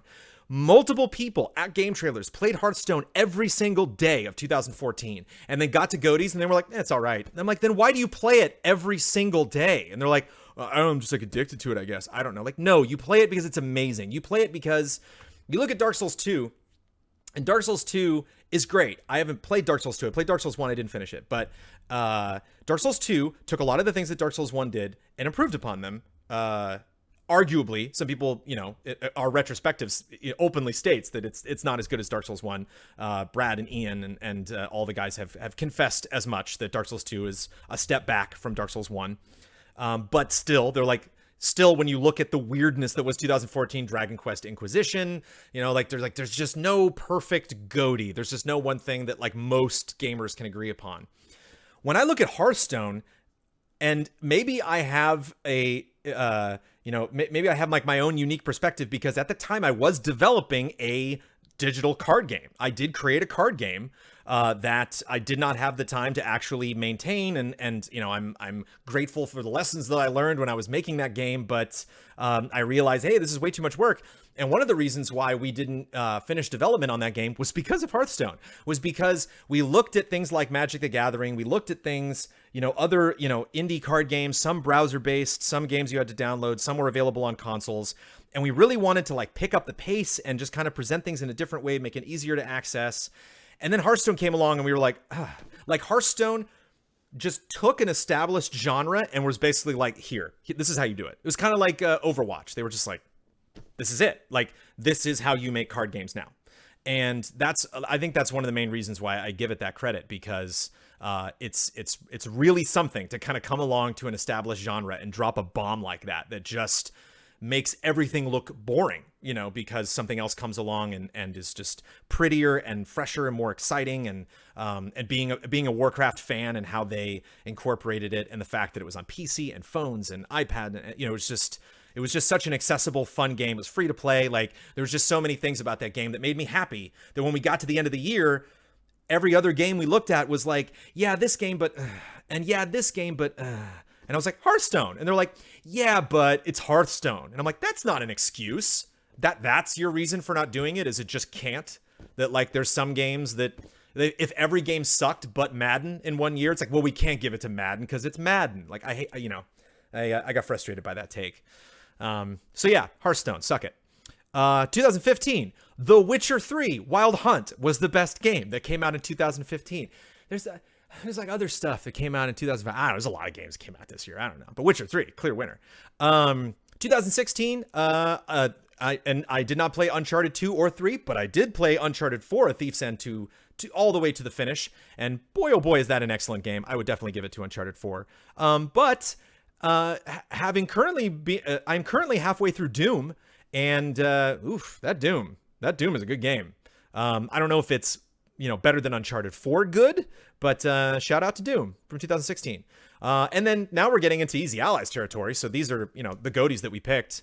2017 was, at least. Legend of Zelda Breath of the Wild I'm very, very confident in that pick for Game of the Year. And, surprise, surprise, surprise. Last year, Red Dead was my favorite, but Red Dead didn't win. And that's fine. Everybody didn't like the controls. I hit a button to remove my gun, and I didn't know my gun was out, even though my character was holding it. Moving on. Greg Ferry. Okay, Star Wars Jedi Fallen Order. Graphics, check. Combat, check. Traversal, check. Story, check. Metroidvania gameplay? Whoa, whoa, whoa. This sounds all fine and dandy, but for perspective, let's imagine the demo level was shown to everyone. Remember the set pieces of the rebels and stormtroopers battling along a wall way off to the left beyond a gap? And remember the stormtroopers fighting the giant spiders? Now, I could be wrong, but what if every time you revisit these areas to open up new paths, these same scripted battles are still happening? I very much don't think that's true.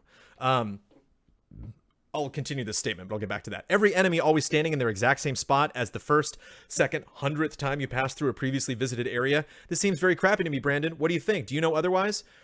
I don't know otherwise, but it was communicated to me. One thing, and I mentioned this during our E3 coverage, but one thing that I really liked about talking to Respawn about the demo that I played at E3 was they pointed out many things that'll be different in the actual game. They were like, this level's a lot easier than it will be in the actual game because this is about halfway through the campaign. Some of these scenarios won't exactly happen this way. Some of these enemy encounters, some of the things that they say, all of this was tailored specifically for an E3 demo. And so I think all of that will definitely change. I think they really want you to get a new ability and then leave the planet, go somewhere else, use that ability to open a door, get that item, then come back and use it. And so I would be very surprised if it's kind of caught in this weird time looping limbo where you're revisiting the same events or fighting the same things over and over again in the same exact spots. That doesn't seem like the game that they want to make. So again, I'm not, I'm not developing that game. So don't lock it in based on my take, but that's my take. Austin Kruckmeyer. As a Disneyland Resort enthusiast myself, I was always a big fan of the post-E3 Disneyland trip. Oh, yes. Yet E3 coverage has evolved to go beyond the final Thursday of E3, making the trip more difficult to make. Do you still plan to keep the tradition of the Disneyland trip in a new form? I mean, obviously not, because I didn't go to Disneyland this Friday after E3. Possibly moving it to the weekend? Or do you think that you would keep the tradition of the Friday after E3, most likely joining up with everyone later in the day? It's tricky. Tricky for two reasons. One, everyone's got to go home. So a lot of people that come out for E3 come out from Texas, come out from New York, come out from Seattle, come out from San Francisco to LA, and then they're ready to go. When Kind of Funny came by our studio on Friday, they brought their bags. Like, they were checked out of their hotel, they Ubered over to our studio, and when they left our studio, they went straight to the airport. And so, and thank you, Kind of Funny, for stopping by. And so it's tough to get people to stick around for that one extra day because they might have been in town for an entire week and they're ready to go home. And so the other tricky thing is it's hard to get like one group for E3 because, just like high school in the gaming industry, there are cliques, there are different people that work in different companies and different friend groups and stuff. And so where I would love for the ESA to step forward and be like announcing the official E3 Disneyland Friday trip, everyone just kind of wants to do their own things, and big groups in general are weird during E3. So it would be fun if there was kind of like, I don't know if you are familiar at all with like fan events. So they'll have, Gay Day or Dapper Day or, even like, Harry Potter had like an event, not an official event. Again, these are all things that that are designed and run by the community, and the Disneyland's just kind of like, sure, do it, that's fine. And some get recognition. Mega 64 obviously has their game days that they do every year at Disneyland. But it's just tough to get everybody involved. And so it'd be neat if it was like a Dapper Day where everyone knew that this is a big thing that Disneyland is encouraging, that there might be special events that we'll do, maybe like Jeff Keighley's going to speak, everybody. Like there might be kind of fun things that you could do at Disneyland, but it's just everyone's beat. It's a catch-22 because sometimes people, it's the perfect thing to do after E3 because I'm in LA and we're all here and I have all my friends here. Let's go to Disneyland. But then it seems like the absolute worst time to do that because, man, I just didn't get sleep for 6 days straight and just ran around the show floor and I don't feel like running around a theme park. So it's always a bummer when I see people take pictures with Mickey and I'm just like, I wish I could be hanging out with them because I love Disneyland so much. And so I don't know if you can hear this. Can you hear that? Sophie has her little bone. She's just, yes, you are. You're making a lot of noise, aren't you, pup? Yes, you are. Yes, you are. Is your tail? I can't see your tail, but I bet it's wagging right now, isn't it? Yes, you good pups. Yes, you are. Oh no, you just keep chewing on that. David Lingenbrink. Disney pin trading newbie here. Do you have any preferred locations for trading at Disneyland California Adventure? Do you prefer trading for complete sets or just trading for pins you like the looks of? Unrelated, but is the Blue Bayou worth it? Blue Bayou is definitely worth it. The food is okay. It's good food, but it's really the atmosphere. It's fun. Just do it once. All you need to do is do it once, and then the next time you go on Pirates, it's kind of fun to get that perspective of when you look into the restaurant. You're like, oh, I've eaten that salad, or like, oh, I've been there and I've seen what it looks like from that point. One of my big things about theme parks and just kind of entertainment in general is perspective. It's why I love building games, because you get to kind of have a God view and get to kind of zoom around and look at things from multiple perspectives. And so it's fun for me to, if you see a restaurant or I see a place, it's like, oh, I got to get in there and see what it looks like, or smells like, feels like, when you're in that environment as opposed to where I am now. So I think it's worth that. When Amanda and I first started trading pins, we were way into collecting sets. Not so much anymore. Now it's just kind of fun. It's interesting. First, it was fun to collect sets. Then it was fun to just look for fun pins that I want. I'm a big fan of frames. So anytime a character is framed, like in a portrait, I really like those.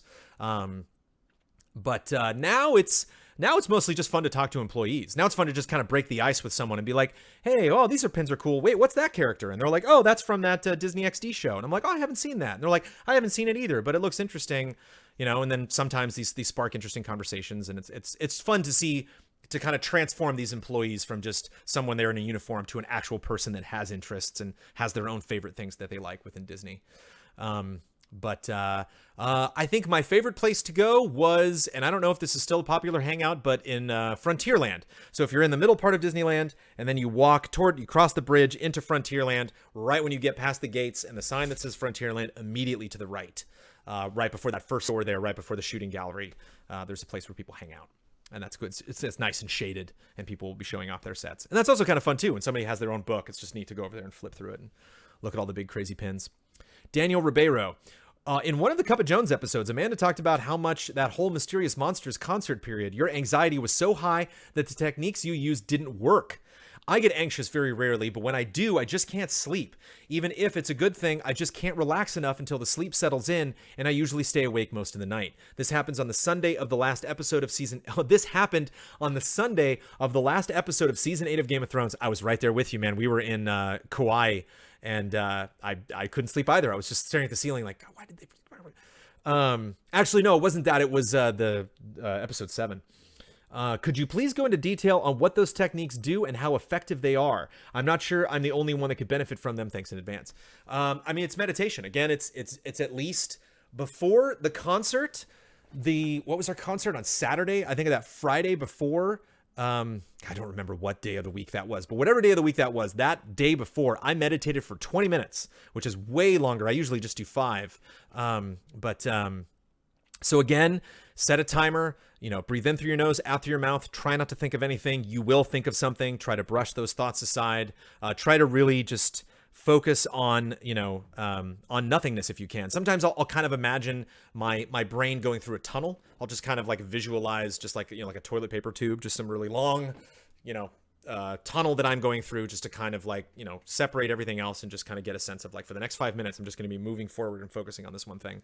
And the thing is, even if you can't achieve that, just the act of calming yourself, I think one of the big things that, just like you said, you're like, I watched Game of Thrones, and whether you were thinking about the show or other things going on in your life, Daniel, that you just couldn't get those thoughts out of your brain. And so what's happening is, a lot of we have these issues a lot when we're looking at our phones, and then we get into bed and our brains are still like, wait, why are you sleeping? It's daytime because I was just looking at your phone. And you're like, no, it's nighttime. Go to bed. And so you need, hello. You just meditated? Amanda just meditated. How about that? I should probably meditate. Maybe that's why, I'm all freaking out over just this crazy schedule of ours. Our baby. Well, that's the thing. It's baby time. So I need to, for Milo's sake, I need to relax and meditate. Yeah, you do. But yeah, so it's really just the practice, because we spend so much time. You think about like getting up and getting in a car and driving and paying attention to traffic, and then staring at a computer and checking your email and then checking text and looking at Twitter and watching videos. And then when you go to bed, your brain's like, wait a minute, like I need time. I need time to sort all of this out, to calm down, because to maintain the lifestyle that you are demanding that I maintain just requires a lot of energy and a lot of brain processing. And it's tough to flick a light switch and turn that off. And so meditation is nice. And again, you're like, oh, okay, I'll meditate before I go to bed. You have to do it earlier than that. You have to pick a time somewhere in the day to just kind of reset and calm yourself down. And then by the time you go to bed, you'll just be naturally more calm. And again, it's frustrating with meditation, because after you meditate, if you meditate for 5 minutes and then you're done, you'll be like, well, that didn't do anything. You're not going to feel it right away. You're not going to feel that, oh, well, I'm just completely calm now. You might feel a little bit, but it's really going to take an hour or 2 or 3 for it to really settle in and for you, eventually to calm down. Just as in it took 10, 12, 14 hours, depending on how long you were awake, to get you up to this crazy point to where you're so obsessed with something you can't get it out of your brain. It's the exact opposite, and you imagine the balance of 14 hours of consuming life, AKA, reality and entertainment and all that stuff, versus just 5 minutes of calming yourself down. Even just that 5 minutes will pay dividends. So, but yeah, that was rough. I can't remember if there's anything specifically that I solved with that concert madness that I had. I can't remember if there's anything. I'd mentioned I meditated for 20 minutes, but Keep a level head with all of that stuff going on. yeah. And I also mentioned that during the show itself, from the moment I was like, hey, okay, it's a concert, enjoy everybody, I went backstage and stood against a wall and was just like, and then right when it was my time to sing, I was like, okay, and got up and walked out there. All right, Mick Roper with almost a page of stuff. Here we go. But I love this. This is and something that I honestly, Mick, I've been thinking about. It sounds like business, but I put it as personal. Mick Roper, I would like to hear you, let's say, reevaluate your take on Keanu Reeves. Sure, he's a huge get for Cyberpunk, famous for Cyberpunk movies, famous for being cool and chill, star of John Wick 3, the movie that upended Dave Lang's Raid 2 movie ranking scale, and probably a Dave Lang shout out, and probably the biggest action star out there right now. The Rock? You think The Rock or Keanu? Probably The Rock. Maybe Keanu's second. Because the thing is, Keanu's like, it's good to get Keanu, but when you talk about like just literally box office earnings, I think The Rock is untouchable right now. I think the John Wick trilogy is better than anything The Rock has produced. But as far as just literally like if you're making an action film and you're just blindly gonna grab, like you want to grab The Rock, like that's the guy you know. I always want to grab The Rock. Okay, that's all right. However, is his inclusion truly a surprise? Let's examine the facts. Number 1, CD Projekt Red is the biggest deal in enormous games and large production values after the release of The Witcher 3, which arguably picked up and furthered a torch that Bethesda was championing with Skyrim. We've already talked about both of those excellent games. They have the goodwill of millions of people who love the open-world single-player RPGs, like me. And as such, they've got infinite money.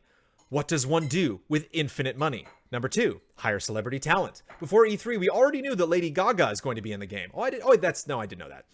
So the fact that a celebrity could be in this is a known quantity. If you're accepting that celebrity roles are welcome, that means that, number 3, you want celeb names that fit the role. Let's look at GTA San Andreas. Top of their game, and release schedule Rockstar hires Samuel L. Jackson for their game. Getting a prominent black actor to play in their game, riffing off one of many famous black movies, matches quite well. So, who is the name of names for cyberpunk movies? None other than our man, Keanu, Johnny Mnemonic himself.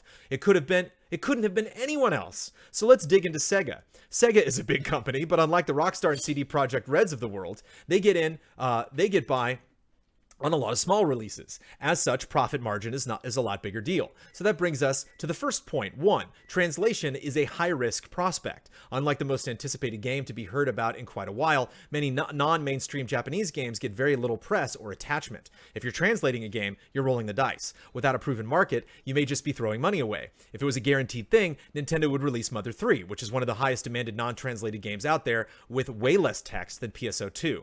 2, MMOs are risky. Unless you're already established, it's a ton of work to launch a current MMO, much less a 7-year-old one, and expect anyone to care more than a week. As part of this, 3, MMOs have a lot of text. Active MMOs are also always updating. When you're trying to balance effort versus return, localizing an endless game, keeping up with the ways characters speak, trying to do more than just a bare bones translation, and actually giving the characters good localized voice is a lot of work.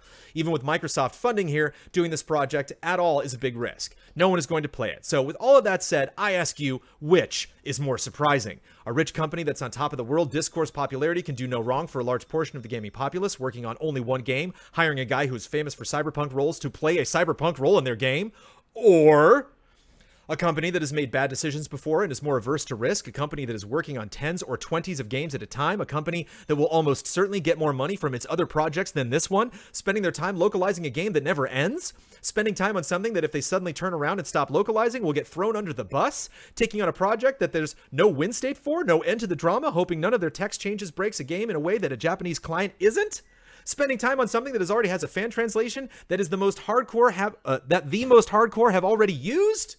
Even though Keanu is probably a better reveal, I cannot accept that it is more surprising.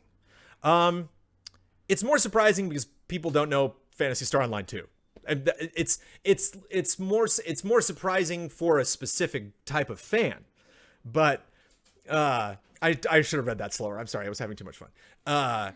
Whereas I think, judging by Keanu's... There's a difference between more surprising and generating more surprise. So I think like when Keanu was announced, Peanut Gallery, quiet. When Keanu was announced, more people knew Keanu, more people had expectations going into Cyberpunk. I think the big thing for me was that demo last year, because it was like, okay, so they showed off this demo, they showed this character. What demo are they going to show this year? We saw that gameplay. We know they're going to have another gameplay presentation. What are they going to show in this gameplay? And so like Celebrity was like, oh, like I didn't think that's what they were going to do at E3. And I did go through this thought process after the fact where I was like, what is it about Keanu? Like, why do we just love this guy so much? For me, it's Bill and Ted. Like, I will always go back. I can't believe there's going to be a Bill and Ted 3. I can't believe, as popular as Keanu is now, that he's actually putting up with going through the process of actually producing and starring in and, getting Bill and Ted 3. I think that's the most fun thing he's gonna do. It's super fun. Yeah, no, I know. I love it. It's just, it's heartwarming to know that actors in his position still want to have fun. That they're not just out there getting those big roles, that they want to do something that they know they're going to enjoy. Well, when you're at a level like So, Keanu, yeah. So that's why I like having Ben Moore on the staff, because Ben Moore brought that surprise, brought that level of amazement to when PSO got announced. You know, it was like, I think it would have definitely been our coverage would have been much different had we not had one person in there that was obviously not only aware of what was happening, and even further than that, excited about the prospect of getting PSO2, but was just absolutely in disbelief. So I will agree with you that was less expected than Keanu being in, less of a leap of logic. If neither of those things had happened, and I told you, what if I told you at E3 this year, they will announce that Keanu Reeves is in Cyberpunk? You'd be like, oh yeah, that'd be cool. And if I said, what if I told you that Phantasy Star Online 2 is coming to Xbox One? You'd be like, no, there's no way. But obviously, when both of these things happened, one trended just a little bit higher. than the other. Logan Young, I want to discuss leaks in video games. Here we go. This wasn't really business because the other one talked about how we actually portray leaks in our coverage, where this one's just kind of talking about leaks as a concept. And so I put this in personal. I want to discuss leaks in video games. 11:59. I'm almost done, hon. I want to discuss leaks in video games. We have a lot of very outspoken members of the community mentioning during E3 how much they despise leaks. I also think leaks are bad. However, getting in fights with people who leak, like Jason Schreier, is not the way to move forward. Instead, these companies should be tightening up their security and making sure to punish those who leak, like the infamous Nintendo ninjas. Journalists have ethics and rules they need to follow, and reporting the scoop on something happening is their ethical duty. Games journalism is not just for promotion of video games. It is covering the stories, leaks, and news of what is going on around those games. I would love to hear your thoughts about this. Oh boy. I have lots of thoughts. And maybe help me see the other side of the argument. Leaks to me are a sign of an inefficient company, not a sign of ill-intent journalism. To me, the line is this, and this is where I want Jason Schreier to just dial it back just a little bit. What I anticipate and I understand if Schreier does, and I bet in someone like in his position, the guy works so hard and the guy is so in touch with so many people in this business that I think he's earned the right to do this. And let's take this Harry Potter game, for example, which wasn't at E3, hon. Remember that 3D, that Harry Potter trailer that I showed you? Where he was, throwing like door shards into like orc necks and like, blowing stuff up, running around like, Still hasn't been announced, that weird game. So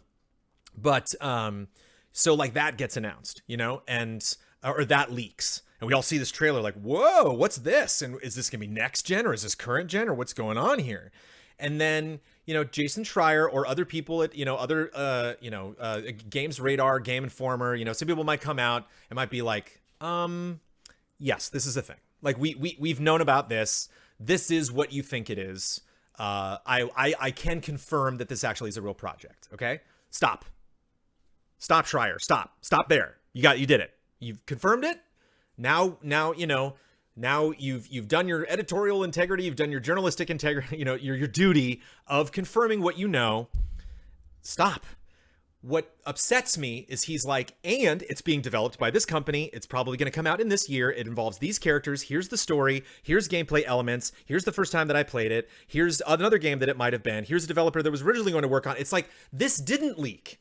What you're saying now was not a part of the leak. Now you're just dumping stuff on it. And then it becomes this popularity contest where some other company's like, okay, well, they leaked all these things. Oh, they didn't mention this other thing that we know. Well, we know this about it too. And so now it's like, now these journalists are like, well, since one tiny little piece of information came about this game, now the dam's broken, and so now we'll just say everything. And that's what's frustrating to me. Then not on behalf of the leakers, on behalf of these other, on behalf of journalists, if you're marketing this game, you have no options. Now you're just like, well, I can't sell this game now. I can't surprise you with it. I can't inform you about it. And not only that, I now have an uphill battle because I have to get over all of your preconceived notions over what this game is. And so then you have Schreier actually like posting retractions and being like, wait, no. I said this thing, but you misunderstood what I said. And so now let me clarify it. And sometimes he actually gets angry where he's like, I don't know why you would make this assumption off what I said. And it's like, well, the entire industry is staring at you right now because you're the PR person. You're the mouthpiece for this game now. Like, you're the one stepping in front of this whole project being like, I know what this is. I have the information about this project. And so it's like, okay, well, is it going to have multiplayer? Stop asking me questions. It's like, what? Like, do you want to be the only person that we're getting news from about this project, or don't you? Like, make up your mind. So that's where I think journalists can dial it back a little bit. Yes, if somebody leaves a thumb drive in a strip club, or somebody gets, has their laptop open on a subway and someone else is like, and looks over, I again get frustrated about those things because I have been privy to lots of things. Again, I'm not saying this to get on a pedestal or be like, I'm super cool, but I got some news, folks. I have a couple games in my brain that I have been told about that I'm like, I haven't even told the other allies about, that I'm like, why did you tell me that? I don't want to know that are probably years away that I just found out. It's like, that's the whole nature of greasing palms and going to parties where people are drinking and they're hanging out and they're having a fun time and E3's over. Oh, let's talk. Oh, did you hear blah, blah, blah picked up this game, is working on this? And I'm like, no, I didn't hear about that. Don't tell me that. You know, it's like, and you see that all the time. Like, you saw that, go back and watch, you know, with Milo when the Pokemon Direct happened and it was like introducing the first gym leader, Milo. And you see my face like, huh. It's like, I knew that was going to happen, you know, and it just, like, when we will at E3 at Judges Week, we'll be playing things and then somebody will ask a question and I'm like, oh, who knows? But I know. And so it's tough because there is this wall between what I am obligated to tell you and what I shouldn't tell you because I've signed something or I've made an agreement with the company. They gave us access, which I greatly appreciate. They're helping us with our business and our coverage. And so it's, you know, I am doing my due diligence by not leaking all of their information and not getting that stuff out. And then sometimes I don't sign something. One classic example is I remember good old Telltale before they shut down. I was up there to be on their Batman show when the first season of Telltale Batman came out. And I didn't sign anything. I was a guest on their podcast. And so I walked in and I was treated like a celebrity. Like, oh, hey, what's up, everybody? And I remember one of their PR guys was walking with me and I'm walking through their development studio and I look over and there's Guardians of the Galaxy. And I was like, oh. And I looked at the PR person and he was like, he gave me the look like, please, please, please. And I was like, I'm not going to say anything. But it was like, here's the Marvel logo. And I was like, oh, sure. Oh, yeah. So in my job, they often give us NDAs for projects that are coming out, but they don't always. Yeah. And you have to just think for a second: has this been promoted? You know, what benefit would I get from telling people this? Well, you won't get any over time because it's about your personal integrity and like. Sorry, I'll move into the mic. It's about personal integrity, and my integrity is very valuable to me. I want in my job to have a reputation of if Amanda learns something so that she can do her job better as an actor. If I learn a detail about a project that's a secret or the project is a secret, but they tell me what it is, that helps me do a better job with my character. So I don't want to be the actor that then goes, well, you told me that so I could be a better actor. And now I'm going to turn around and tell 1,000 people about it. Like that's not fair. That doesn't help the project that I'm a part of. So it doesn't help it become a better release when it finally gets announced if it's leaked.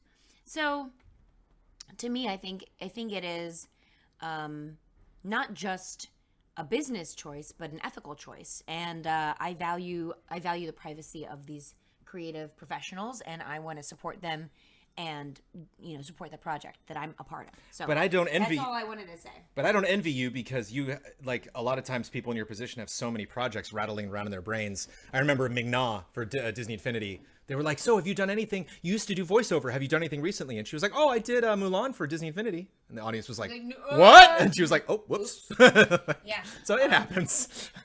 Also, yes, like Snape and Alan Rickman. Alan Rickman knew stuff. He knew stuff, And like, how awful would that be if he'd ruined it? Just it's like you get somebody gives you a birthday present and before you open it, they're like, "By the way, it's a basketball." And you're like, "Oh, well, I'm excited, but I was just about to open it." Yeah. Now Hey, Frank, I got invited to your surprise birthday party.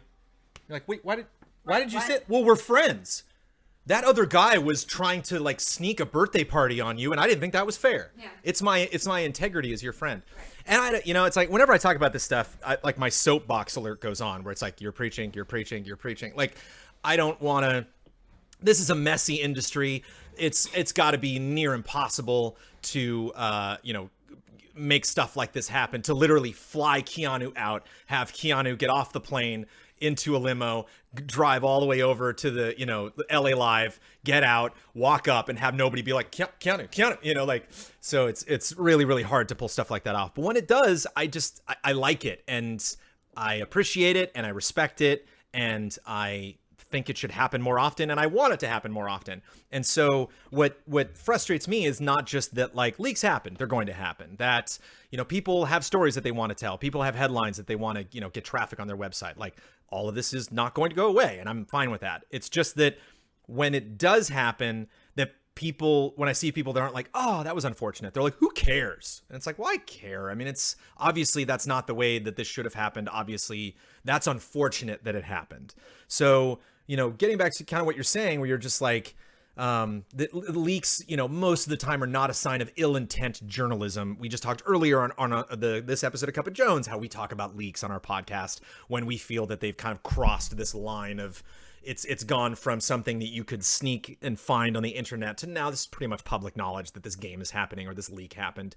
Sometimes the leak itself is an interesting story, and so sometimes that becomes kind of a fun thing to talk about. But just that I just want it to be I want the vibe in this industry to be that it sucks. That when it happens, it's like, that's unfortunate. It's like that if you were like walking with your friend and he tripped and, slammed his head on the concrete, you wouldn't be like, watch where you're going. Your friend's like, yeah, but I just fell over. It's like, well, you should have watched where you're going. There's got to be an element of you like, are you okay?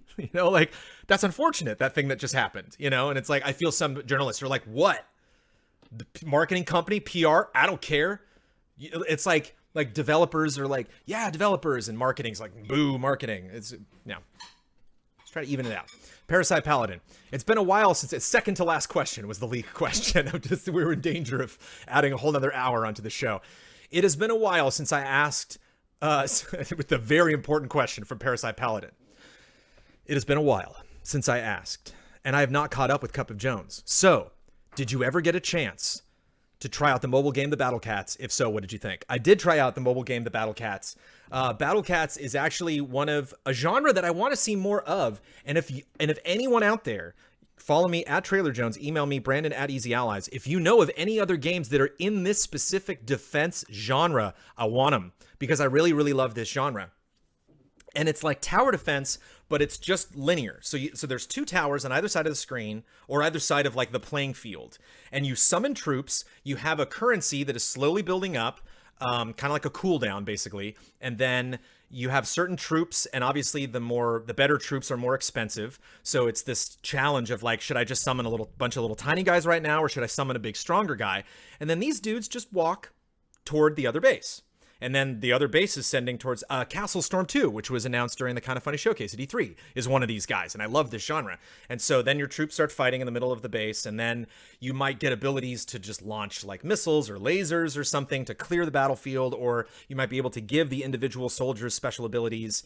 And it's just this question of like, it's why I love Plants vs. Zombies. I love like strategy tower defense games that are built largely on momentum. So it's just this like slow kind of pushing back and fighting against the horde.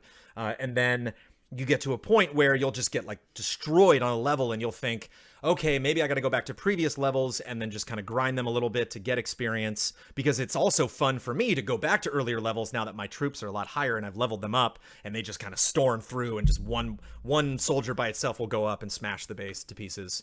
I love that genre. Is Cringer involved? Stronghold? Okay. Age of Empire? Yeah, I mean, that's more RTS than that, but so Battle Cats was fun. The Battle Cats is one of the most mobile games I've played in a long time. Battle Cats is just ads. Did you know you can spend money on this? We have this special event. Ads. And so it was interesting playing a game like that, because I usually don't play games that, not saying Galaxy of Heroes doesn't have ads, but Battle Cats kind of brought that to a whole nother level. But yeah, I did play Battle Cats, and if you're curious about the genre I'm talking about, I think it's free to play. Go check it out. But yeah, let me know. Game of Thrones mobile. Okay. DBZ mobile game. I'm literally like just a straight line. Like I'm not talking about like top-down isometric, RTS building of like no building, literally just two towers, straight line, horizontal, perspective never changes. You just slide the camera back and forth, troops marching at each other, fight. Two baby questions. I saved them all the way to the end, and then I got a couple baby pictures for you. Cliff Boyd, what will your child's last name be? Just curious, hope you don't mind me asking. Troop Jones. Cat's out of the bag. The Battle Cat is out of the bag. Troop Jones. And some people were curious about that. Some people were just slightly bit insensitive on Twitter, and they were like, you're hyphenating your son's last name? Do you not love him? My last name is Jones. Amanda's last name is Troop. She's an actor. She kept her name when we got married. We have two last names. So Troop Jones. Jones Troop doesn't ring. Goof Troop blends well. Jones Troop doesn't really, roll off the tongue as easily. Troop Jones, I think, is a sentence, or a statement, is a thing, could be a thing. Welcome to Troop Jones. And then, if the kid gets older and is like, you know what, Dad, I want to be a troop. I'll be like, go for it. My parents will be like, what? I'll be like, oh, quiet you. Because I don't care. There are enough Joneses in the world. It's not a big deal. Juan de Cardenas. Before my daughter was born, I bought Gears of War 4 with the codes for the other Gears 4 Gears games, but never got around to playing any of them. Then my daughter was born, and I suddenly found I needed to be up at crazy hours of the night to help her sleep, as she would often fall asleep on my chest at 2 a.m. Of course, I couldn't move her to the bassinet because she would eventually wake up within 30 minutes and we'd start all over. So I played Gears. It kept me awake, and my wife and daughter slept through the night, as much as any newborn does, with me taking naps during the day. I beat all 5 of them in those 2 weeks of paternity leave. My question is this. What would be your game to keep you awake all hours of the night? And do you have one already planned for your leave? Oh boy, do I ever. And it is called Dragon Quest Builders 2. If Dragon Quest Builders 2 is even half as long as Builders 1 is, that game is going to last me well through July and well through August. I unfortunately will not be reviewing Builders 2, most likely because, gosh, I will not have the time to do that. Also, don't forget, Marvel Ultimate Alliance coming out in the middle of July, and Ultimate Alliance is just such great. The thing about Builders is, and it'd be nice, I'm going to get both on Switch, so it'll be nice going back and forth between Builders and Ultimate Alliance. Play Builders when I have an idea of kind of what I want to do. It's like, oh, okay, I want to put a moat around my base, or I want to build walls up here, or I want to set something up. And then Ultimate Alliance is just like, I want to turn my brain off and just eye blast everything around me. So depending on what mood I'm in, I will alternate back between those. And because everybody went out and bought Super Mario Maker 2 when that Switch code finally came in, everybody had already bought Mario Maker 2. So that little paternity present, that Switch code came to Jones. So I got Mario Maker 2 as well. So my Switch is, plus I mentioned I also got Skyrim on there. I'm playing SteamWorld Quest. Haven't finished that. Honestly, Diablo 3 is still lighting my Switch up. I love just jumping into Diablo 3 and running around. Yeah, my Switch is doing pretty good. I got a lot of games loaded on my Switch. Feels good. Our takeaways from this episode. Another E3 post asking for feedback from this year's coverage? Maybe. Clip out the Galaxy's Edge story for YouTube. Whoa, did I not read that question? Somebody said I loved your Galaxy's Edge rant. What, did I skip that question?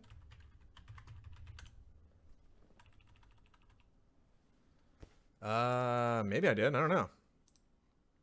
Oh, I think somebody might have just mentioned that, but it wasn't an actual question. Jolly Co-op, The Adventures of Cookie and Cream for PS2 at Easy Livin'. And consider using dry erase boards for Trailer Jones and Bets. I will bring that up with Kyle. Maybe we'll get new ones. And there we go. It's Kevin Jones, 12:17, a little bit later than I had planned. Let me move chat over here. And then chat, let's just look at pictures. I'll maybe give you some more pictures down the road. I asked Amanda last night to send me 3 pictures that she pre-approved to be shown to our community. Again, we're not going to go crazy with the baby info and the baby pictures because it's poisonal. And, it's also weird, like, Milo's still in the NICU, so, alert, there is a tube in his nose. He has an orange tube that is going into his nose, a little piece of tape on the side of his face to make sure that the tube doesn't move around, and the tube goes in through his nose, down his nasal cavity, through his mouth, and into his tummy. And that's how he gets fed. So they have a big old syringe that they put all of Amanda's breast milk in, and then they have a little machine that just slowly compresses it and slowly feeds him. It's kind of funny to see the expression on Milo's face when he's like, oh, something's going into my stomach. That's delicious. So yeah, but it's like if I put all these pictures up, people will be like, what's with the tube? Why does your kid need a tube? I posted his head was he was a little cone head. His head's a little elongated when he was born, which is normal. It happens. But when we posted the picture of us, one person on Twitter was like, what's wrong with your son's head? It's like, and thank you for your well wishes. I really appreciate that. So here we go. Here's some cute pictures of Milo. First of all, here's the whole fam, everybody. Aw, we're all together. This was actually yesterday. And this is me you can see my robust collection of chest hair and my beard that I didn't shave until today. Here she is coming back in the end to look at these pictures. Look at that, baby Milo. We're going to pack things up right now and go head on up. Yeah. To the hospital and see that boy. But look how happy we are. Best part of the day. And so this is tummy time. It's skin to skin. Skin to skin. And tummy time. It's both. So tummy time meaning he's most frequently on his back or on his side, but it's good to get tummy time because then they use their arms and they use their neck and push himself up. It's also good because they build up antibodies and all sorts of stuff. That's from skin to skin. They soak that up because they're actually on your skin. And so we trade off I usually go first with tummy time, and he just conks out, man, and he's so warm. I keep thinking about the Matrix. I keep thinking, literally, like, every time I put him on my chest, I think of Lawrence Fishburne, like, the human body generates so many BTUs of body heat. And I'm just like, yeah, you could run a machine on this kid. This is a warm kid. Oh boy, I can't wait to get some more tummy time with that kid. That is just the best. It's the best part of the day. He is so cuddly. And then here we go. Close-ups coming in. Are you ready? This is documented, as far as I am concerned, Milo's first smile that I witnessed. Bam, look at that kid. Bam. Obviously, he's not smiling at something. You can see the crusted milk on the side of his face. Yeah. He's just like, yeah. He's loving it. He's got his leads on his chest that are reading his heart rate and oxygen level and all sorts of stuff. He's got his IV on in his picture, but he doesn't have his IV anymore. So he's got his hockey pad on the side, and that's obviously just to keep his hand flat, so he's not moving his hand around and moving the IV. But he doesn't need it anymore. Doesn't have his IV in anymore. Yeah. He's got 2 little red dots on his hand where the IV went in. Those are gonna go away. And then so this was 2 days ago, 3 days ago. With this picture? Yeah, I think this was 3 days ago. I don't know. It's all one day for me. And it's crazy how much this kid is growing in just that time. So this was like 3 days ago, and this was him yesterday. No, it was 2 days ago. That was 2 days ago. I mean, come on. Yeah. The thinker. Look at that kid just pondering life. And that was right before we left. Literally, we packed up. We had packed up all of our stuff. We said goodbye to the nurse. Like, okay, we'll see you tomorrow. And I was just like, hey, let me just peek in on the guy. And he was like, should I have milk today or milk? Should I poop or pee? Look at that little bugger. I miss him. Gosh, I love that kid. Let's go see him. All right, we're going to go do it. So that's Milo, everybody. I will tweet out a picture here and there. Again, you can follow me at Trailer Jones if something particularly fun happens. We got video too. I think I might do I'm dying to get all of those video clips in, as an editor, obviously, and making montages of montages of babies. So maybe I'll make a little Cup of Jones Easy Allies friendly montage. But I promise you, and I know you're scared. I know I was talking about the baby beforehand, and then I did a whole baby episode of Cup of Jones, and then now I'm back doing a regular episode of Cup of Jones where I'm answering questions, and we're still talking about baby, and you're like, there's just a lot of baby. I just don't want too much baby in my cup. I come here with a Cup of Jones, and then like, I didn't order the baby. There's too much baby in here. I will try to reserve the baby stuff for the end, not only the end of the episode, but the end of personal questions. We'll push baby all the way to the side. But for those of you that are still watching, for those of you that are giving me all the hearts and the awes in chat here live on YouTube, I'm assuming you like a little baby update every now and then. But obviously you want to respect the kid's privacy because, he's going to be in his 20s and be like, really, Dad, with the tube in his nose on the internet? Thanks a lot. I appreciate it. But that is Cup of Jones. We got a lot of stuff to do. We're going to go take off. I love you, everybody. I will maybe be on the podcast tomorrow night. I will definitely not be on the group stream, but I will definitely be back. 98% chance that I will return next Monday for another live episode of Cup of Jones. I'll see you then. Bye, everybody.